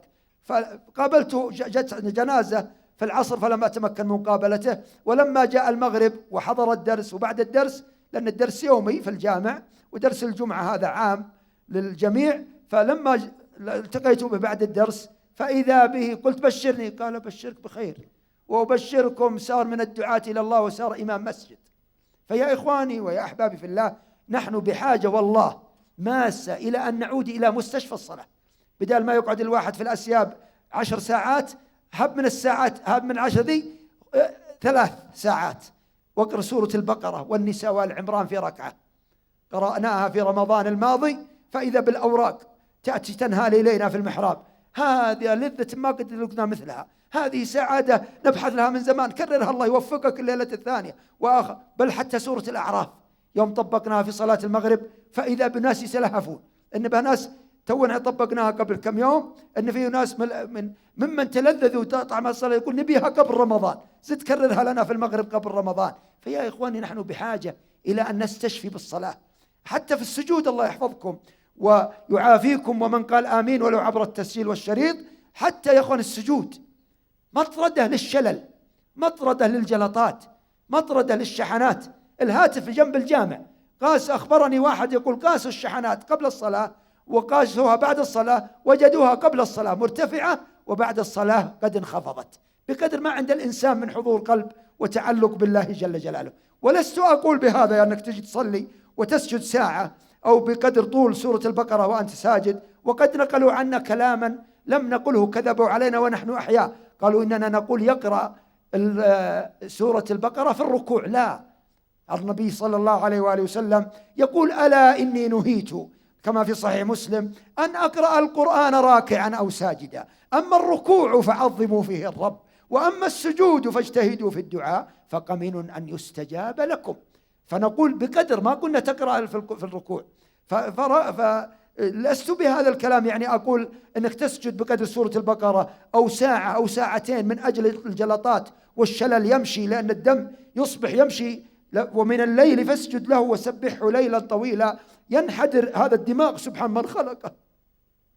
فكروا يا إخوان في عظمته سبحانه في خلق هذا العقل، هذا الدماغ 3 مليارات خلية عصبية، 1000 مليون خلية و1000 مليون خلية و1000 مليون خلية عصبية. هذه الخلايا يا إخوان شفاؤها، مستشفاها، راحتها، سعادتها السجود. الظهر العمود الفقري خلقك الله من 33 فقرة، هذه الفقرات علاجها شفاؤها في الركوع. الركوع يا أخوان الذي تبرأ به الذمة. بدل ما يجلس الواحد منوم شهر، يا أخي اركع لك، اركع ساعة واكثر. جاءنا شاب من أبها في حالة يرثى لها، حتى كود دخل من المسجد وصل إلي في حالة يرثى لها، عنده ألم في ظهره، أما تزلقات غضروفية أو الفقرة الرابعة، أو عنده ألم. قلت له اركع بقدر اقرأ سورة البقرة، وأخذ المصحف عند المنبر وقرأ سورة البقرة. قلت يا بني اركع بمثلها، وسأخرج لك بعد ما يمشي الناس حتى أمر يدي على ظهر عمودك الفقري وأذكرك بعض الأدعية. فجعلت أمر يدي وقل وأنا أمر يدي على عمودك هذا تذكر قول النبي صلى الله عليه وآله وسلم: اللهم لك ركعت وبك آمنت. اسمعوا التخصصات، وين توجد هذه التخصصات؟ اللهم لك ركعت وبك آمنت، خشع ولك أسلمت. الإسلام وشو يا إخواني؟ هو التوحيد اللي ندعو إليه الآن، هو الاستسلام لله، الاستسلام لله لا للهوى، الاستسلام لله بالتوحيد والانقياد له بالطاعة والخلوص من الشرك. كما قلت حتى لبعض أئمة الحرم لما التقيت ببعضهم، الناس بحاجة إلى أن يصلوا الصلاة التي أمر الله بها، ما عاد يحتاج. والله يا إخوان لو حققنا الصلاة، حتى وزارة الداخلية نقول ارتاحوا، وزارة الداخلية في القلب قد اشتغلت. الوزارة الداخلية في القلب، كما قلت للأمير لما زارني، قلت ومعه بعض أفراد الأمن العام، قلت أنتم الأمن العام ونحن الأمن الخاص. فالأمير تعجب من كلمتي لما زارني وجاني في العيد، وتعجب من كلمتي هذه. قلت أنا أقصد جيت ذات يوم من محاضرة والتقيت بإخوة لنا في نقطة من نقاط التفتيش، فقلت تفضلوا الأشرطة، أنتم الأمن العام وحن الأمن الخاص. فتعجبوا مثل ما تعجبتم أو كلاما ما معناه. فقلت لهم نحن الأمن الخاص، ننبه الناس، نقول انتبهوا لأبصاركم، انتبهوا لأعينكم، لبصائركم، انتبهوا لأسماعكم، لا تروج، لا تقع في فاحشة، لا تقع في منكر. اللهم أمنا في دورنا، هذا الأمن الخاص. فإذا الناس أخذوا بالنصيحة ووجهوا قلوبهم إلى الله ما عاد يحتاج أحد يطاردهم، قد حفظ أمنها الخاص. فنقول للأمن العام ارتاح. لكن إذا ضيع أمنها الخاص وضيع عينه وضيع سمعه وأصبح مروجا وأصبح مفسدا، نقول هذا لم يطعنا. فالله يعينكم أيها الأمن العام، طاردوه، أقيموا عليه حد الله، اقتلوا الزاني المحصن، واقتلوا اللوطي من عمل عمل قوم لوط، واضربوا الخمار الأولى والثانية والثالثة والرابعة، يقول النبي إن عاد فاقتلوه، إلى آخر ما قال. ما كنا في هذا. وذكرتهم بقصة شاب، بسيرة شاب عندنا كان يدرس في الجامعة، وإذا ذهب للجامعة رجع للمسجد، حمامة مسجد. فذات يوم وجد فتاة وإذا بذئاب البشر يريدون يخطفوها، فلما أرادوا أن يخطفوها اقترب من حولها قال يا أمة الله أنا بعمل أني محرم لك، اركبي. فركبت معه في السيارة. قال أين بيتك؟ شوفوا الأمن الخاص كيف حافظ حتى على بنت المسلمين، على بنت كأخته لم ينتهك عرضها. قال أنا بعمل أني محرم لك. فلما ركبت أين بيتك؟ قالت لا أعرف البيت. فاضطر المسكين أن يويها، آواه الله، جنب معه عند المسجد معه غرفة عزوبي، أخذها معه غرفة ثانية حطها فيها. فلما جن الليل إبليس قام يبي يورطه ويدمر حياته ويدمر الأمن الخاص في قلبه. قال له تفوتها، يمديك تتوب. شوف إبليس يا أخوان، شوف حتى أبونا، حتى إن الله يخبرنا عن أبينا قال دلاهما بإيش؟ بماذا؟ بغرور. انتبهوا، فلما ذاق الشجرة ايش حصل للأمة؟ بمعصية ما هي متعمدة. ايش حصل في غزوة أحد وقائد المعركة من؟ بمخالفة ما هي متعمدة. وإبليس نفسه ماذا حصل له؟ بترك سجده. وماذا حصل له؟ باستكباره، أنا خير منه. هالمسألة ما هي بخير، المسألة سمعنا وأطعنا، غفرانك ربنا وإليك المصير. ختاما الله يحفظكم ويبارك أسماعكم. لما جن الليل والرجل صاحب قيام، إن الصلاة، مؤتمر الصلاة ذا والله يا أخوان تحتها الأمن والراحة والسعادة في الدنيا والآخرة. يوم هم جاء الشيطان وسوس له خفف القيام، فلما خفف القيام راح وهم أن يفتح الباب. قلت كيف لو فتحه؟ قلت للأمير وقلت لإخوتي في الأمن العام، ولما ألقيت محاضرة في قيادة شرطة الحرم النبوي لما كنت هناك ألقيت لهم محاضرة، قلت انتبهوا لهذا الأمن الخاص. حتى وعندك جهاز من ولي الأمر ترى أمانة في يدك في عنقك، بس اسأل عنه يوم القيامة. وهذا الجهاز ما يحفظ إلا بهذا الجهاز. إذا وحدت الله ورفعت الأصبع إلى الله حفظ هذا الجهاز وأصبحت رجل أمن عام حقا وحقيقة. هذا الجهاز السلام علينا، نحن أمة سلام، السلام السلام. حتى صرت في الأيام ذي لما أسلم أقول كذا السلام عليكم ورحمة الله، عسى الأمة تفهم هذا السين المشددة التي تشدد على الفساد والإفساد والخوف والقلق والمشاكل كلها. السلام السلام، أفشوا السلام فلا معصية تدخل الجنة إيش؟ بسلام. فلما جن هم أن يفتح الباب عليها، إيش لو فتح؟ إيش لو حرك الباب؟ إيش النتائج؟ فإن الله يذكره، يقول ذكرت قول الله، يقول ذكرت، يقوم جيت أفتح الباب ذكرت وأنت تقول لي تذكر عظمة من يحرك عينك، تذكر عظمة من يحرك قلبك قبل ما تقع ويورطك الشيطان ويتبرأ منك. تذكر راحتك وسعادتك النفسية قبل النظر أو الزنا، وتذكر راحتك قبله، وتذكر ضيق صدرك والفقر، فقر السكينة وفقر وفقر وفقر، حتى تصاب بهموم، حتى أن إبليس يقول انتحر، يبي ينحرك إلى جهنم. ولو قلت استغفر الله وتوب إليه ارتحت. فلما رجع للصلاة لما تذكر هذا، ثم جاء الشيطان. انتبهوا، أي نزغة أعلن حالة الطوارئ، فإنها أهم من طوارئ الدنيا. على طول في أمنك الخاص ذا جاء وخفف القيام ثاني مرة وقام يبي يفتح الباب عليها. قال فتذكرت قول الله ولمن خاف مقام ربه جنتان.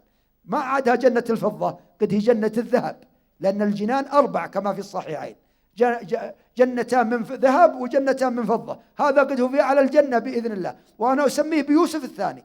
فراح وتهجد وخفف القيام، ولما خفف القيام ذهب وقد هو بيفتح الباب.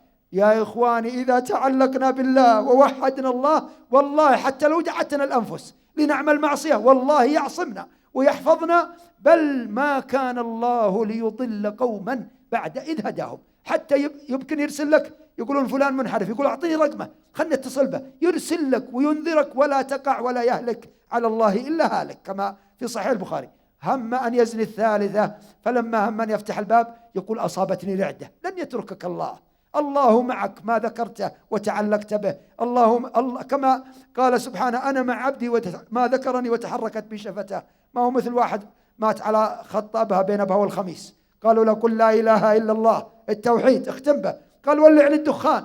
قالوا قل لا إله إلا الله، قال ولع الدخان، قال أنت في آخر حياتك. ويجي واحد من الغافلين ويولع له الدخان ويضعه بعد التوحيد: أفرأيت من اتخذ إله هواه وإذا به يدخن ولما وضع بين شفتيه مات.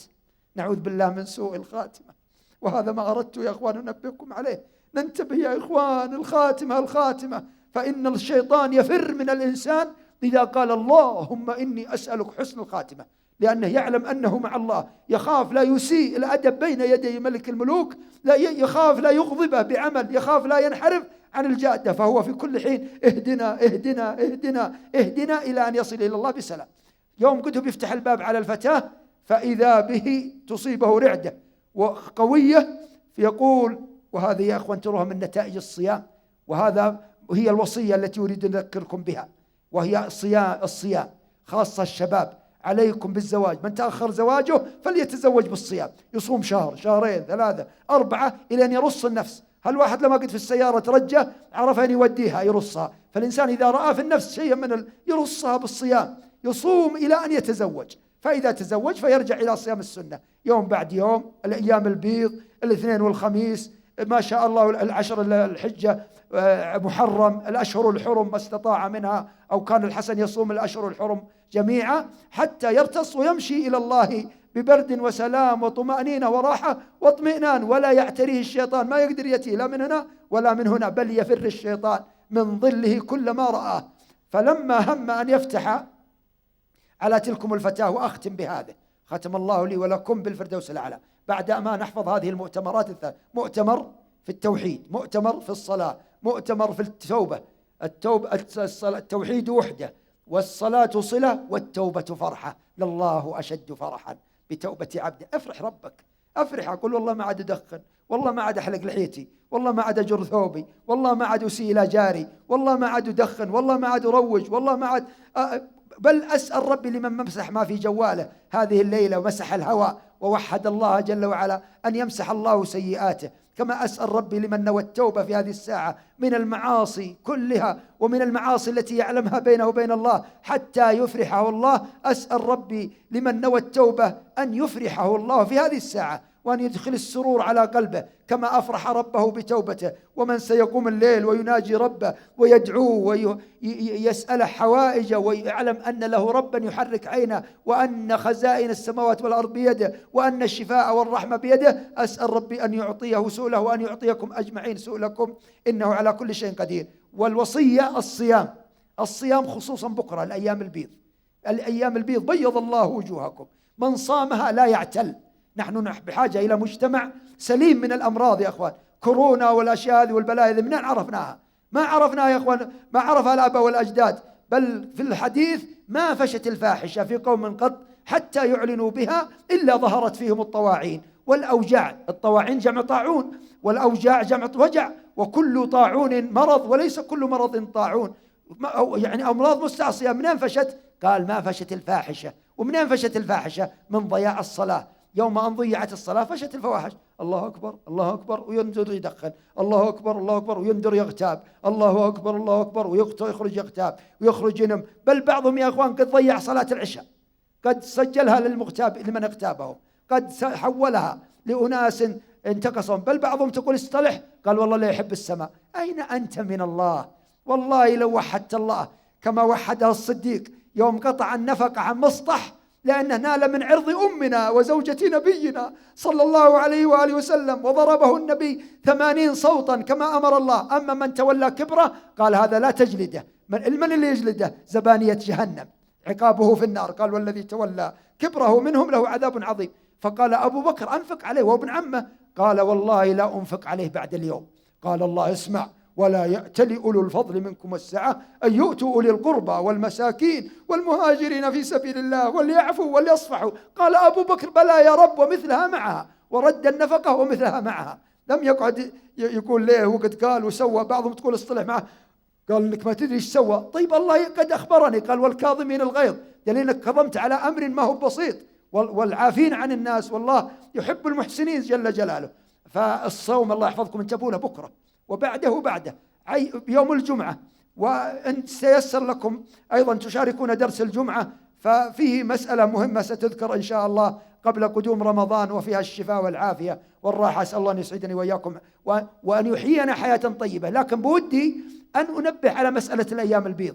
لست بهذا من أجل أن تصوموا من أجل أن تصحوا، لا، من أجل أن تصوموا موحدين مخلصين لله مخلصين، فيأتي الشفاء وتأتي العافية تبعا. رحم الله ابن القيم، فقد ذكر في زاد المعاد، وذكر صاحب الإحكام في شرح أصول الأحكام نقلا عنه أيضا بأن من صام الأيام البيض لا يعتل. ليه؟ وجدوا الآن طبيا، سبحان من علم نبيه الطب للأرواح والأبدان والقلوب في آن واحد. وجدوا الآن طبيا، وراجعوا الطب وهذه حقيقة علمية، وجدوا أن الدم يهيج في 13 و14 و15، وأن هذا الهيجان مثل هيجان البحر، إذا هاج الدم ووافق إمساكا صح العبد، وإن وافق أكلا وشربا اعتل العبد. والخاتمة يا إخواني أن تداوموا على هذا الدعاء: اللهم أحسن عاقبتنا في الأمور كلها وأجرنا من خزي الدنيا وعذاب الآخرة. فإن من كرر هذا الدعاء عاش بخير ومات بخير وأحسن الله خاتمته. وانتبهوا لدعوة عظيمة ذكرها صاحب كتاب الترغيب، جاءت في كتاب الترغيب والترهيب في الحاشية، أن أشد دعوة على إبليس أن تقول اللهم إني أسألك حسن الخاتمة. إيش يقول إبليس؟ يقول أظنه قد فطن، يقول أظن هذا عاقل دائما مع الله، دائما مع الله بطرف العين بنبض القلب، وهذه حياة النبي. لا تكلني إلى نفسي طرفة عين يا مقلب القلوب، دائما مع الله بالنبض صلى الله عليه وآله وسلم، والذي نفسي دائما مع الله بالنفس والطرف والنبض. أختم حفظكم الله وختم لكم ولي ولكم بخاتمة الحسنى والسعادة. ومن قال آمين بقصة أو سيرة هذا أو ذاك العبد الصالح: السلام علينا وعلى عباد الله الصالحين. وقد ذكرتها أيضا للأمير بهذا النص، لأن المسألة يا إخوان نحن بحاجة أن نرجع إلى كتابنا وسنة نبينا لنكون كما أراد الله ونعيش كما أحب الله، حياة طيبة، حياة الراحة، حياة السعادة في الدنيا والقبر والآخرة. لما همان يفتح الباب أصابته رعدة، فلما أصابته الرعدة رجع مباشرة، وقلت له يا ليتك لم تحرق إصبعك. راح على الأصبع ذي الموحدة، قال وأحر جعلتها في حر لا وقال أحرقت أصبعي لما حس بالحرارة، يقول انشغلت كما كان عمر يعس بالمصباح فإذا حس بحرارته قال ألك على هذا صبر يا ابن الخطاب؟ يقول فانشغلت بحر النار عن حر الهواء. ثم راح وأكمل صلاته وتهجده. إن الصلاة تنهى عن الفحشاء والمنكر، ولذكر الله أكبر في الأعين فلا تشاهد الحرام، أكبر في الأسماع، أكبر في القلوب، فلا تنبض إلا بتوحيده وحبه وحده والإخلاص له ورجاه وخوفه وحده سبحانه وتعالى. قال فرجعت إلى صلاتي وأتقن صلاته، ثم صلى معنا الفجر. ولما صلى معنا الفجر، وأظنه صلى في ذلك اليوم الضحى لما تأكد، وذهب إلى البنت وهي في الغرفة ولم تدري وش مرت في طوال الليل، وأخذ تلك الفتاة وأركبها معه ووضعها عند مدرستها، فإذا بالشرطة وإذا بالدوريات وإذا بأهلها وإذا بالمجتمع الذي عرف عن حالها قد أحاطوا بالمدرسة يظنون أن تلك الفتاة قد اختطفت وانتهت، وإذا بالبنت فجأة بينهم، فإذا بها يسألونها عن حالها ويسألونها ماذا حصل لها. قالت أبشركم في يد أمينة. شوفوا الأمن الخاص إذا حفظ. فإذا لما تأكدوا من أمانته وصدقه قالوا زوجناك بها حلالا. من ترك شيئا لله عوضه الله خيرا منه. أسأل الله لي ولكم ولمن سجل ولمن سينقل هذا اللقاء ولمن سيبلغ هذا اللقاء، أسأل الله لنا ولكم سعادة الدنيا والآخرة، وأن يحقق الله لي ولكم التوحيد الخالص الصواب، وأن يحقق الله لي ولكم الصلاة الكاملة التي فيها الراحة والسعادة التي قال عنها عليه الصلاة والسلام أرحنا بها يا بلال، الصلاة الكاملة. وأسأل ربي بأسمائه وصفاته لمن كان يصلي صلاة ناقصة نصف ثلث ربع خمس سدس سبع ثمن تسع عشر صلاة أن يرده إلى صلاة كاملة تنهى عن عبادة الهوى والنفس والشيطان والقرين والدنيا، وتنهى عن الفحشاء والمنكر. ولذكر الله أكبر، والله الذي يحرك طرف أعينكم ونبض قلوبكم يعلم ما تصنعون، فراقبوه وعيشوا له وبه ومعه تعب السعادة عبا. وأفرحوه في هذه الساعة بتوبة صادقة. تروا النبي وهو النبي صلى الله عليه وآله وسلم كان يعد له في المجلس الواحد 70 مرة أستغفر الله وأتوب إليه، رب اغفر لي وتب علي إنك أنت التواب الرحيم. فأستغفر الله لي ولكم فاستغفروه من أعماق قلوب يحرك نبضها، وتوبوا إليه توبة نصوحا، وادعوه خوفا وطمعا، ادعوه خوفا وطمعا، ادعوه وتضرعوا إليه، ارفعوا أيديكم إليه سبحانه وتعالى، خصوصا في جوف الليل الآخر، ابتهلوا إليه فإنه قريب مجيب سبحانه وتعالى، ينادينا في كل ليلة إن الله مع الذين اتقوا والذين هم محسنون. كما أسأل الله أن يشرفني وإياكم بقيام الليل فإنه شرف المؤمن في الدنيا والآخرة. أسأل ربي أن يشرفني وإياكم بقيام النبي وقيام الصحابة الذين حتى إن عثمان عمله سنة، كان يختم القرآن في ليلة. عليكم بسنتي وسنة الخلفاء الراشدين المهديين من بعدي، من استطاع إلى هذا، وهذا يستطيع له من كان في المرتبة العليا في المقربين، يستطيع أن يختم في ليلة، ويستطيع أن يختم أكثر وأقل حسب ما يعطيه الله. الناس درجات في الإيمان. أما أصحاب اليمين الذين هم في جنة الفضة فنقول اختم في 3، اختم في أسبوع، اختم حتى لو في شهر، لا تزيد على الشهر، فإنك بحاجة إلى القرآن أشد من حاجتك إلى النفس، ولا تهمله ولا تتأخر عنه في شهر. لو زدناه ما يقدر يتحمل، قد يتحمل يترك العمل كله. عليكم بما تطيقون. لكن لو وجدنا إنسانا من المقربين، عندك عثمان يختم في ليليا وعمله سنة بالسند الثابت، فلو وجدنا إنسانا من المقربين في جنة الذهب فوق في جنة عدن، من أصحاب المقربين ممن يشربون من عين تسنيم، عينا يشرب بها المقربون، فذاك حمله. لو يتحمل عندك لله المثل الأعلى، خلق الله العقول وخلقت أجهزة، يقول حملها الكتب الستة، حمل ما يتحمل. لكن بعضهم قال الأجهزة التي حملها كذا ثم انتهت. فالناس يتفاوتون.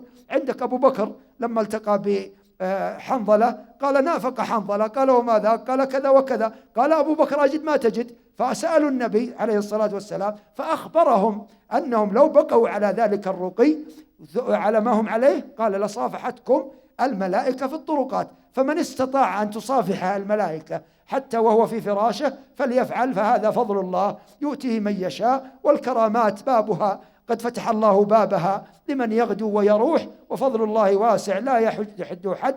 فقد رزق مريم ولدا من غير زوج وشق لها السقف شقا، بل أنزل جبريل لها، بل اختبرها فلم تفتتن بصورته، وهو من أجمل الملائكة خلقا وخلقا. فلما رأته غضت بصرها، اختبرها الله فنجحت، فلما نجحت رقاها وذكرها باسمها في القرآن يتلى في المحاريب إلى يوم القيامة، قدوة للنساء. حتى وهو يقترب من درعها من بعيد لينفخ فيها بإذن الله قالت إني أعوذ بالرحمن منك إن كنت تقيا. ثم تحمل الله عنها ما أهمها، فلما حملت من غير زوج قال إما ترين من البشر أحدا فقولي إني نذرت للرحمن صوما فلن أكلم. يقول لا تكلمين، لا تجادلين، أنا اللي أدافع عنك وأخاصم عنك وأجادل عنك. قالوا يا مريم ما كان أبوك يا أخت هارون، ما كان أبوك امرأ سوء وما كانت أمك بغية. فأشارت إليه كما أمرها الله، لا تتكلم وتقول نذرت للرحمن صوما. قال إني عبد الله، أنطقه الله وهو في المهد صبية، إني عبد الله آتاني الكتاب وجعلني نبيا وجعلني مباركا أينما كنت وأوصاني بالصلاة والزكاة ما دمت حيا وبرا بوالدتي ولم يجعلني جبارا شقيا. والسلام الذي تبحث عنه الأمة اليوم، والسلام علي يوم ولدت ويوم أموت ويوم أبعث حيا. رجعنا إلى التوحيد. ذلك عيسى ابن مريم قول الحق الذي فيه يمترون. ما كان لله أن يتخذ من ولد سبحانه، إذا قضى أمرا فإنما يقول له كن فيكون. وإن الله ربي وربكم فاعبدوه، إياك نعبد إياك نعبد، فلا نعبد هوى ولا نفسا ولا قرينا، إياك نعبد وإياك نستعين، حينها اهدنا الصراط المستقيم الذي الأمة بحاجة ماسة إليه، صراط الذين أنعم الله عليهم من النبيين والصديقين والشهداء والصالحين وحسن أولئك رفيقا، ذلك الفضل من الله وكفى بالله عليما. وتروا يا إخوان، لما أمرنا بالاستعاذة كما أمرنا الله تعالى بقوله بعد هذه الآية أو بعد هذا النص القرآني العظيم: غير المغضوب عليهم ولا الضالين. انتبهوا للضاد من هنا، ولا الضاء، الضاء أخت الطاء من هنا بعصا، أو الضاد أخت الصاد من هنا، والضاء نسأل الله يظلنا في ظل عرشه، لكن الضاد الفساد والإفساد والترويج والضياع، فانتبه لها من هنا. وبعض واحد من الإخوان سألني في الفجر يقول الضاد مخرجها صعب. لا ما هو بصعب كذا، ولا كأنك بتوقف عليها، أظهر الشدة تأتيك، ولا الضالين آمين. إيش السبب يا أخوان نستعيذ بالله من حالهم؟ تروا دخل عليهم إبليس بشبهة، قال لهم عيسى ابن مريم أخبروني عن أبيه، فحاصوا حيصة الحمر، ثم قال أنا أخبركم. قالوا إيش؟ قال هو ابن الله. فدخل عليهم بهذه الشبهة فأخرجهم من الإسلام والتوحيد في لحظة. حتى إن شاب جانا قبل فترة يريد ينتحر، فلما أعطيناه 5 فوائد قلنا له تذكر عظمة الله، قلنا له ترى السعادة في كلمتين: قل استغفر الله وأتوب إليه ولا تنتحر حتى يشرح الله صدرك، افرح يفرحك، فمن أسمائه الواسع، إذا تبت وسع صدرك، وإذا عصيته ضيق صدرك، عساك ترجع إليه وتعرف خطأك وذنبك. قال أبشر تبت إلى الله. وآخر قال أنا أدعو الله ما استجاب، أدعو بس ما رأيت إجابة. قلت من استجبت لله يوم تقول لي بستجاب لك؟ هذه وين لحيتك قد رميت بها؟ حاسبناها واحد قد حلق لحيته أكثر من 1000 مرة وقد دفع عليها أكثر من 10,000. أنت استجبت لله قد آذيتنا بريحة الدخان، استجب لله يستجب لك. ويوم أخذ الأول الوصية قال بس في معصية أريد أن أتوب منها، ما قدرت، أريد أتوب بس غصب عني. قلت لا يلعب عليك الشيطان ويقول غصب، الله أعطاك قوة، غض بصرك وتشوف كيف يعطيك قوة، لكن تنظر الحرام تصاب بالوهن. حتى اللي يترك صلاة الوتر وقيام الليل وصلاة الفجر في المسجد يصبح خبيث النفس كسلانا كما في المتفق على صحته. خرج من المسجد بعد ما أعطيناه 5 وصايا. قلت إذا وقع بصرك على حرام أو على امرأة أنت تقول ما تقدر تصبر عن النظر، تذكر هذه ال5، تذكر عظمة الله، وتذكر وهو يحرك عينك. أجزاء من يحرك عينك تنظر بها الحرام، أم تستكين وتشكر وتسجد وتقترب منه سبحانه، فإنه لا غنى لك عنه طرفة عين. والثالثة تذكر راحتك وسعة صدرك قبل النظر وضيق صدرك بعد النظر. والرابعة تذكر قول الله في الحديث القدسي: ابن آدم خلقت لك عينين فإذا مر بك ما حرمت عليك ارخي ستورك أورثك حلاوة، ما هو حلاوة عسل، هذا كلام اللي حل العسل وكم يبقى لحظات، لكن حلاوة الإيمان إلى يوم القيامة الساعة. العسل فيه شفاء للأبدان، وغض البصر فيه غذاء وشفاء للأرواح.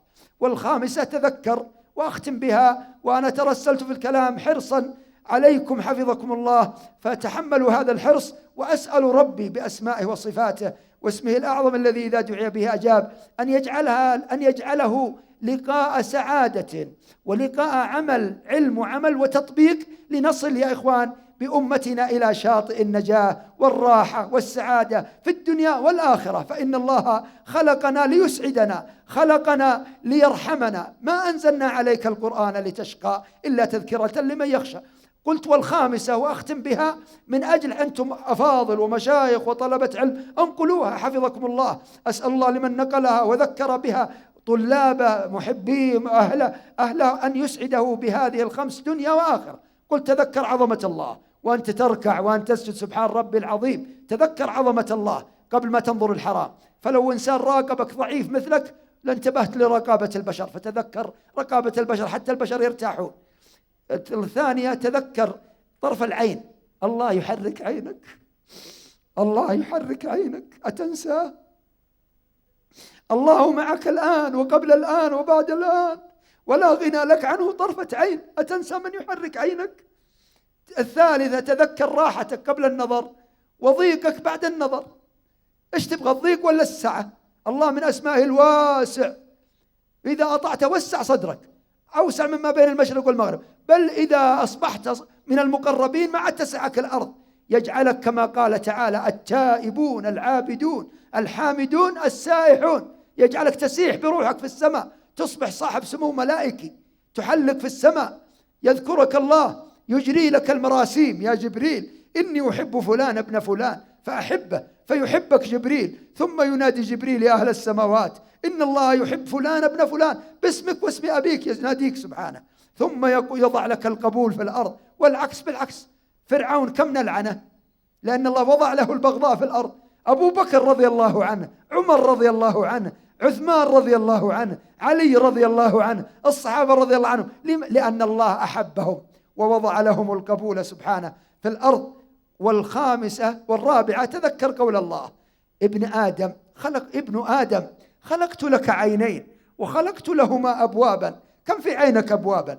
بعض من الناس ينبهر عند باب زجاجي إذا جاء قرب حولها انفتح، لو لم ينفخ الله فيك الروح ما انفتح الباب هذا الزجاج، ولو لم يخلق الله العقل ما صنع الباب، لو لم يخلق الله العقل ما طارت طائرة ولا سيارة السيارة، أفلا نطير إلى الله بأرواحنا فوق الطائرات؟ جعفر الطيار أين طار بعقيدته وتوحيده وإخلاصه لله جل جلاله وإقباله على الله سبحانه.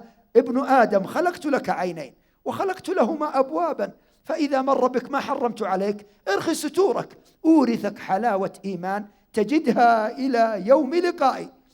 والخامسة تذكر أن كل عين باكية يوم القيامة، وجوه يومئذ خاشعة عاملة ناصبة. حتى عجوز قبل فترة تبكي، إيش فيكي؟ قالت ما شفت نهاية التمثيلية. سبحان ربي سبحان ربي، ابكي عند الزلزلة والقارعة، ما تبكي عند تمثيلية كذب من أولها إلى آخرها. تعلقي بالله، أنت في آخر عمرك، لا ارفعي يديك إلى الله، أنت تنتظرين ملك الموت صباحا أو مساء، تقدمين على قبر على مد بصرك بالتوحيد والتوبة والإخلاص لله جل جلاله. تفكر القبر أنها مثل غرفتك 3 أو 6 في 4، القبر على مد البصر، لكن بالعمل الصالح الخالص، الصواب والتوبة والصلاة، فإنها تسبقك إلى القبر، والقرآن يسبقك إلى القبر. عندك من قرأ سورة الملك، تبارك الذي بيده الملك وهو على كل شيء قدير، الذي خلق الموت والحياة ليبلوكم أيكم أحسن عمل. من قرأ هذه السورة كل ليلة أمنه الله من عذاب القبر كما في الحديث الصحيح. ثم تذكر أن كل عين باكية إلا عين بكت من خشية الله، وعين غضت عن محارم الله، وعين حرست في سبيل الله. وأحسب أهل هذا المخيم وأنتم من حراس العقيدة حينما تحضرون وتدعون، بل أسأل ربي أن يجعل هذا المخيم يخيم على القلوب بالأمن والإيمان والراحة، وعلى بلادنا وبلدان المسلمين، وأن يبث هذا النفع مشارق الأرض ومغاربها، وأن يجري الثواب لكل من ساهم وكل من دعم وكل من نشر وكل من أمر وكل من نهى، إنه سبحانه وتعالى مجيب الدعاء. فإننا أمة أمر بمعروف ونهي عن منكر، فالله جل جلاله معنا ما تناصحنا واتبه كل من الآخر، ومن ترك النصيحة تفاضحوا وتلاعنوا يوم القيامة. فأخذ هذه الوصايا الخمس وذهب واختبره الله مباشرة. خرج من عندي من الجامع من المسجد، خرج ووقع بصره على امرأة. انظروا يا إخواني إلى عظمة التوحيد في القلوب، وإلى عظمة الصلاة التي تنهى عن الفحشاء والمنكر، وإلى عظمة التوبة كيف أنها فرحة وسعة. اللي عنده ضيق أو هم أو غم يتفقد هذه الثلاث. والله الخلل على القلوب وعلى البيوتات وعلى المجتمعات يأتي حينما نقصر في هذه الثلاث أو هذه الثلاثة المؤتمرات التي يجب حتى أن تقام في البيت. أقمها وقل يا أبنائي نقيم 3 مؤتمرات وتفقدهم واعطهم جوائز عليها، فهم والله حق بالجوائز من جوائز من ذبحوهم عبر وسائل إعلامية غزت بلادنا وبلدان المسلمين، حتى أورثت في الصغار الرعب.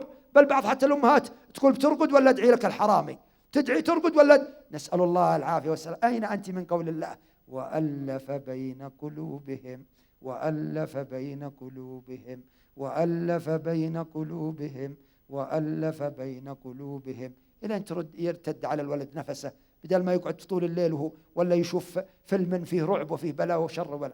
وقع بصره على امرأة. انظروا إلى عظمة التوحيد والإخلاص والتوبة.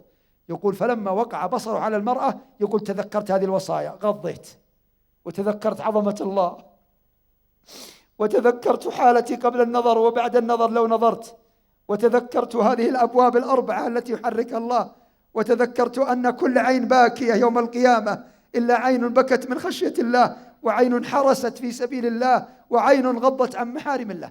يقول: ومشت المرأة في سلام ومشيت في سلام، وأتاني بعد مدة طويلة قال: تذكر يوم جيت أريد أن أنتحر، أريد أن أبشرك ببشارة. قلت: انتظرني شوي أو أؤدي السنة وآجيك. قال: أبشرك بأمشي. قلت: وشي؟ قال: تذكر يوم جيتك قبل كذا وكذا. قلت: نعم. قال: تذكر يوم قلت أريد أن أنتحر، هل تجيبني أنا يجوز أنتحر أو ما إلى ذلك؟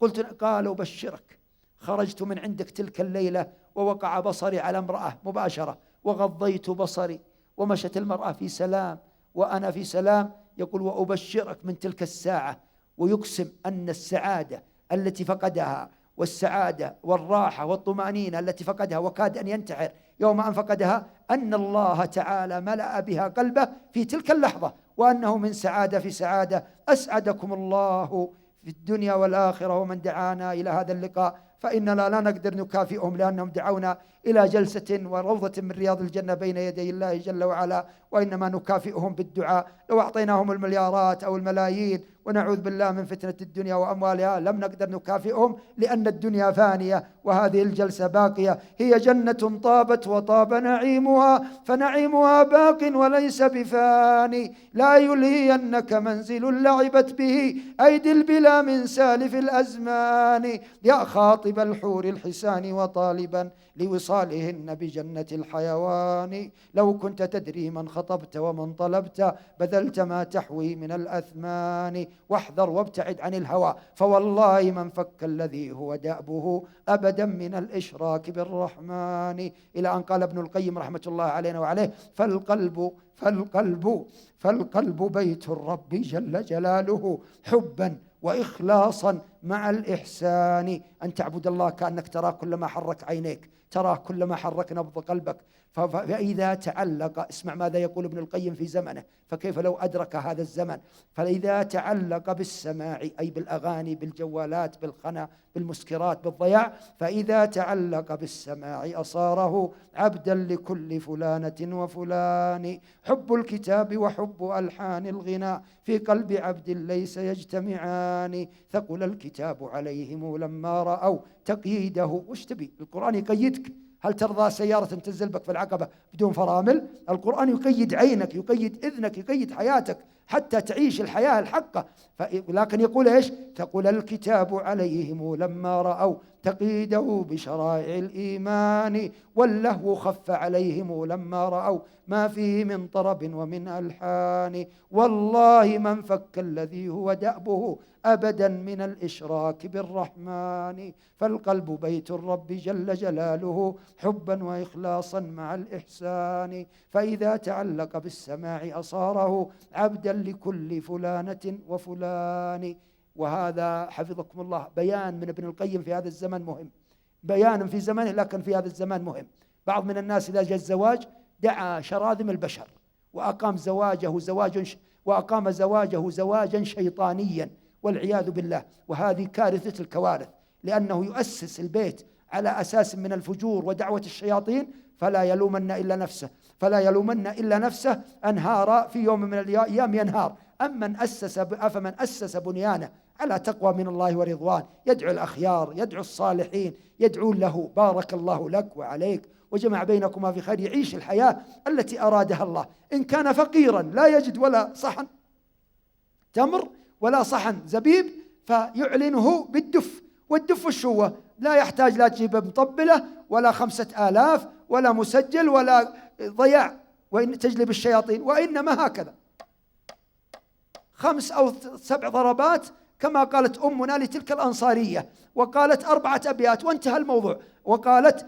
أتيناكم فحيانا وحياكم، أتيناكم فحيانا وحياكم، أتيناكم فحيانا وحياكم، أتيناكم فحيانا وحياكم. هذه تحتاج 5000، هذه تحتاج 7000. 7000 اجعلوها في 50,000 كوب توزع للصوام عند الإشارات، يأتون مساكين يهجم عليهم الوقت. من فطر صائما على شربة ماء أو مذقة لبن أو تمرة كان عتق مغفرة له وعتقا لرقبته من النار، كما ذكر ذلك ابن خزيمة وصححه والبيهقي وحسنه. أما 5000 و7000 حتى مطبلة مسكينة ضيعت نفسها وطبول وتعدي لحدود الله، وزادوا على الدف بالطبول والشر والبلاء حتى ماتت في الطائف، أصابتها سكتة وماتت مباشرة. وواحد في القزوعي، وهو يا أخوان الأقدام لم تخلق لدك الأرض، يقول ابن القيم: فيا رحمة لتلك السقوف وتلك الأرض من دك تلك الأقدام.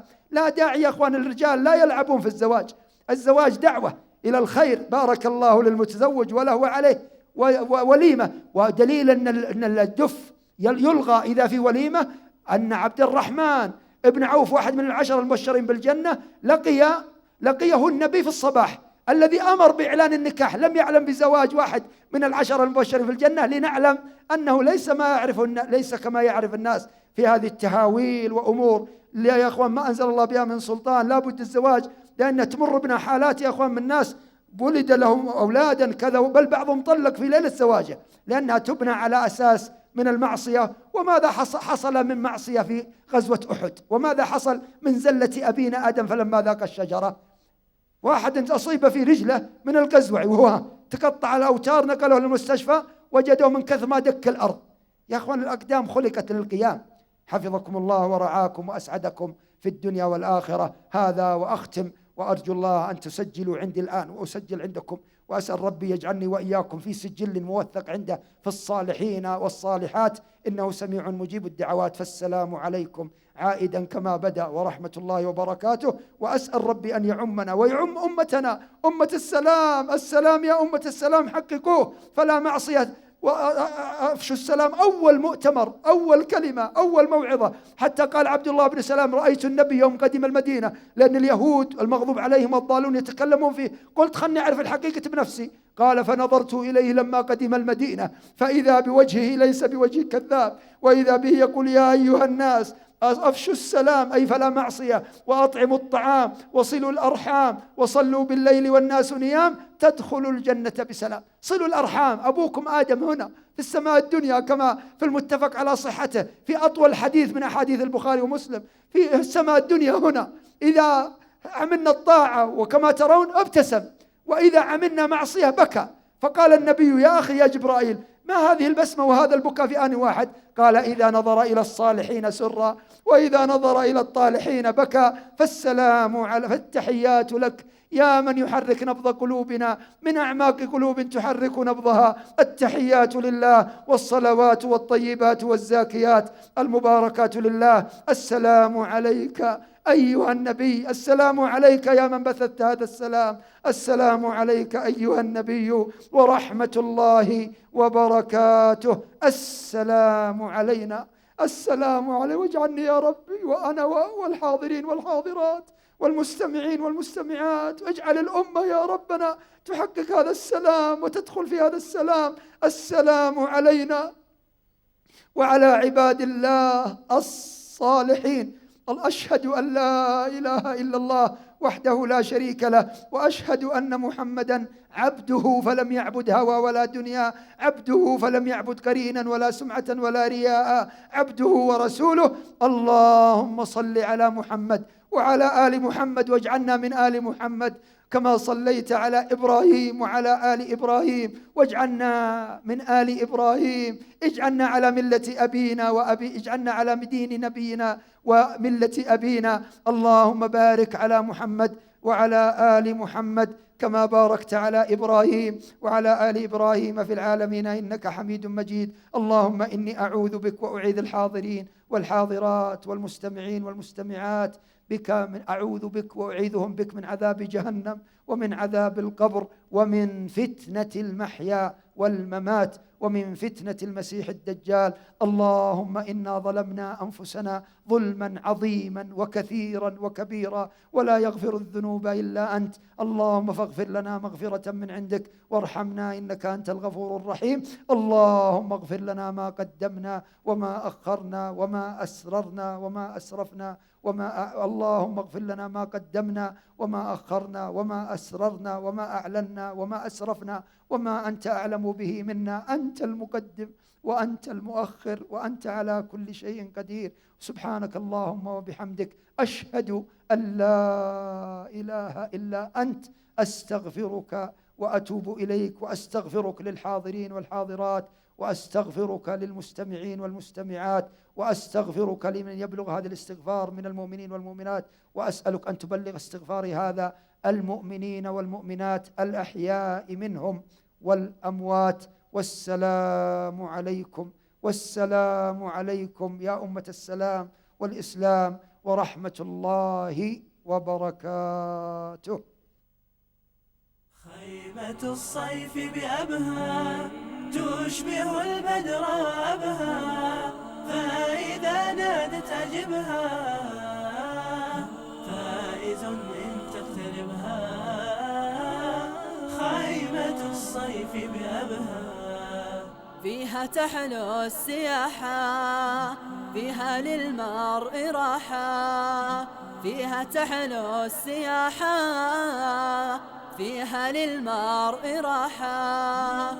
إنها خير استراحة تكسب القلب انشراحا، إنها خير استراحة.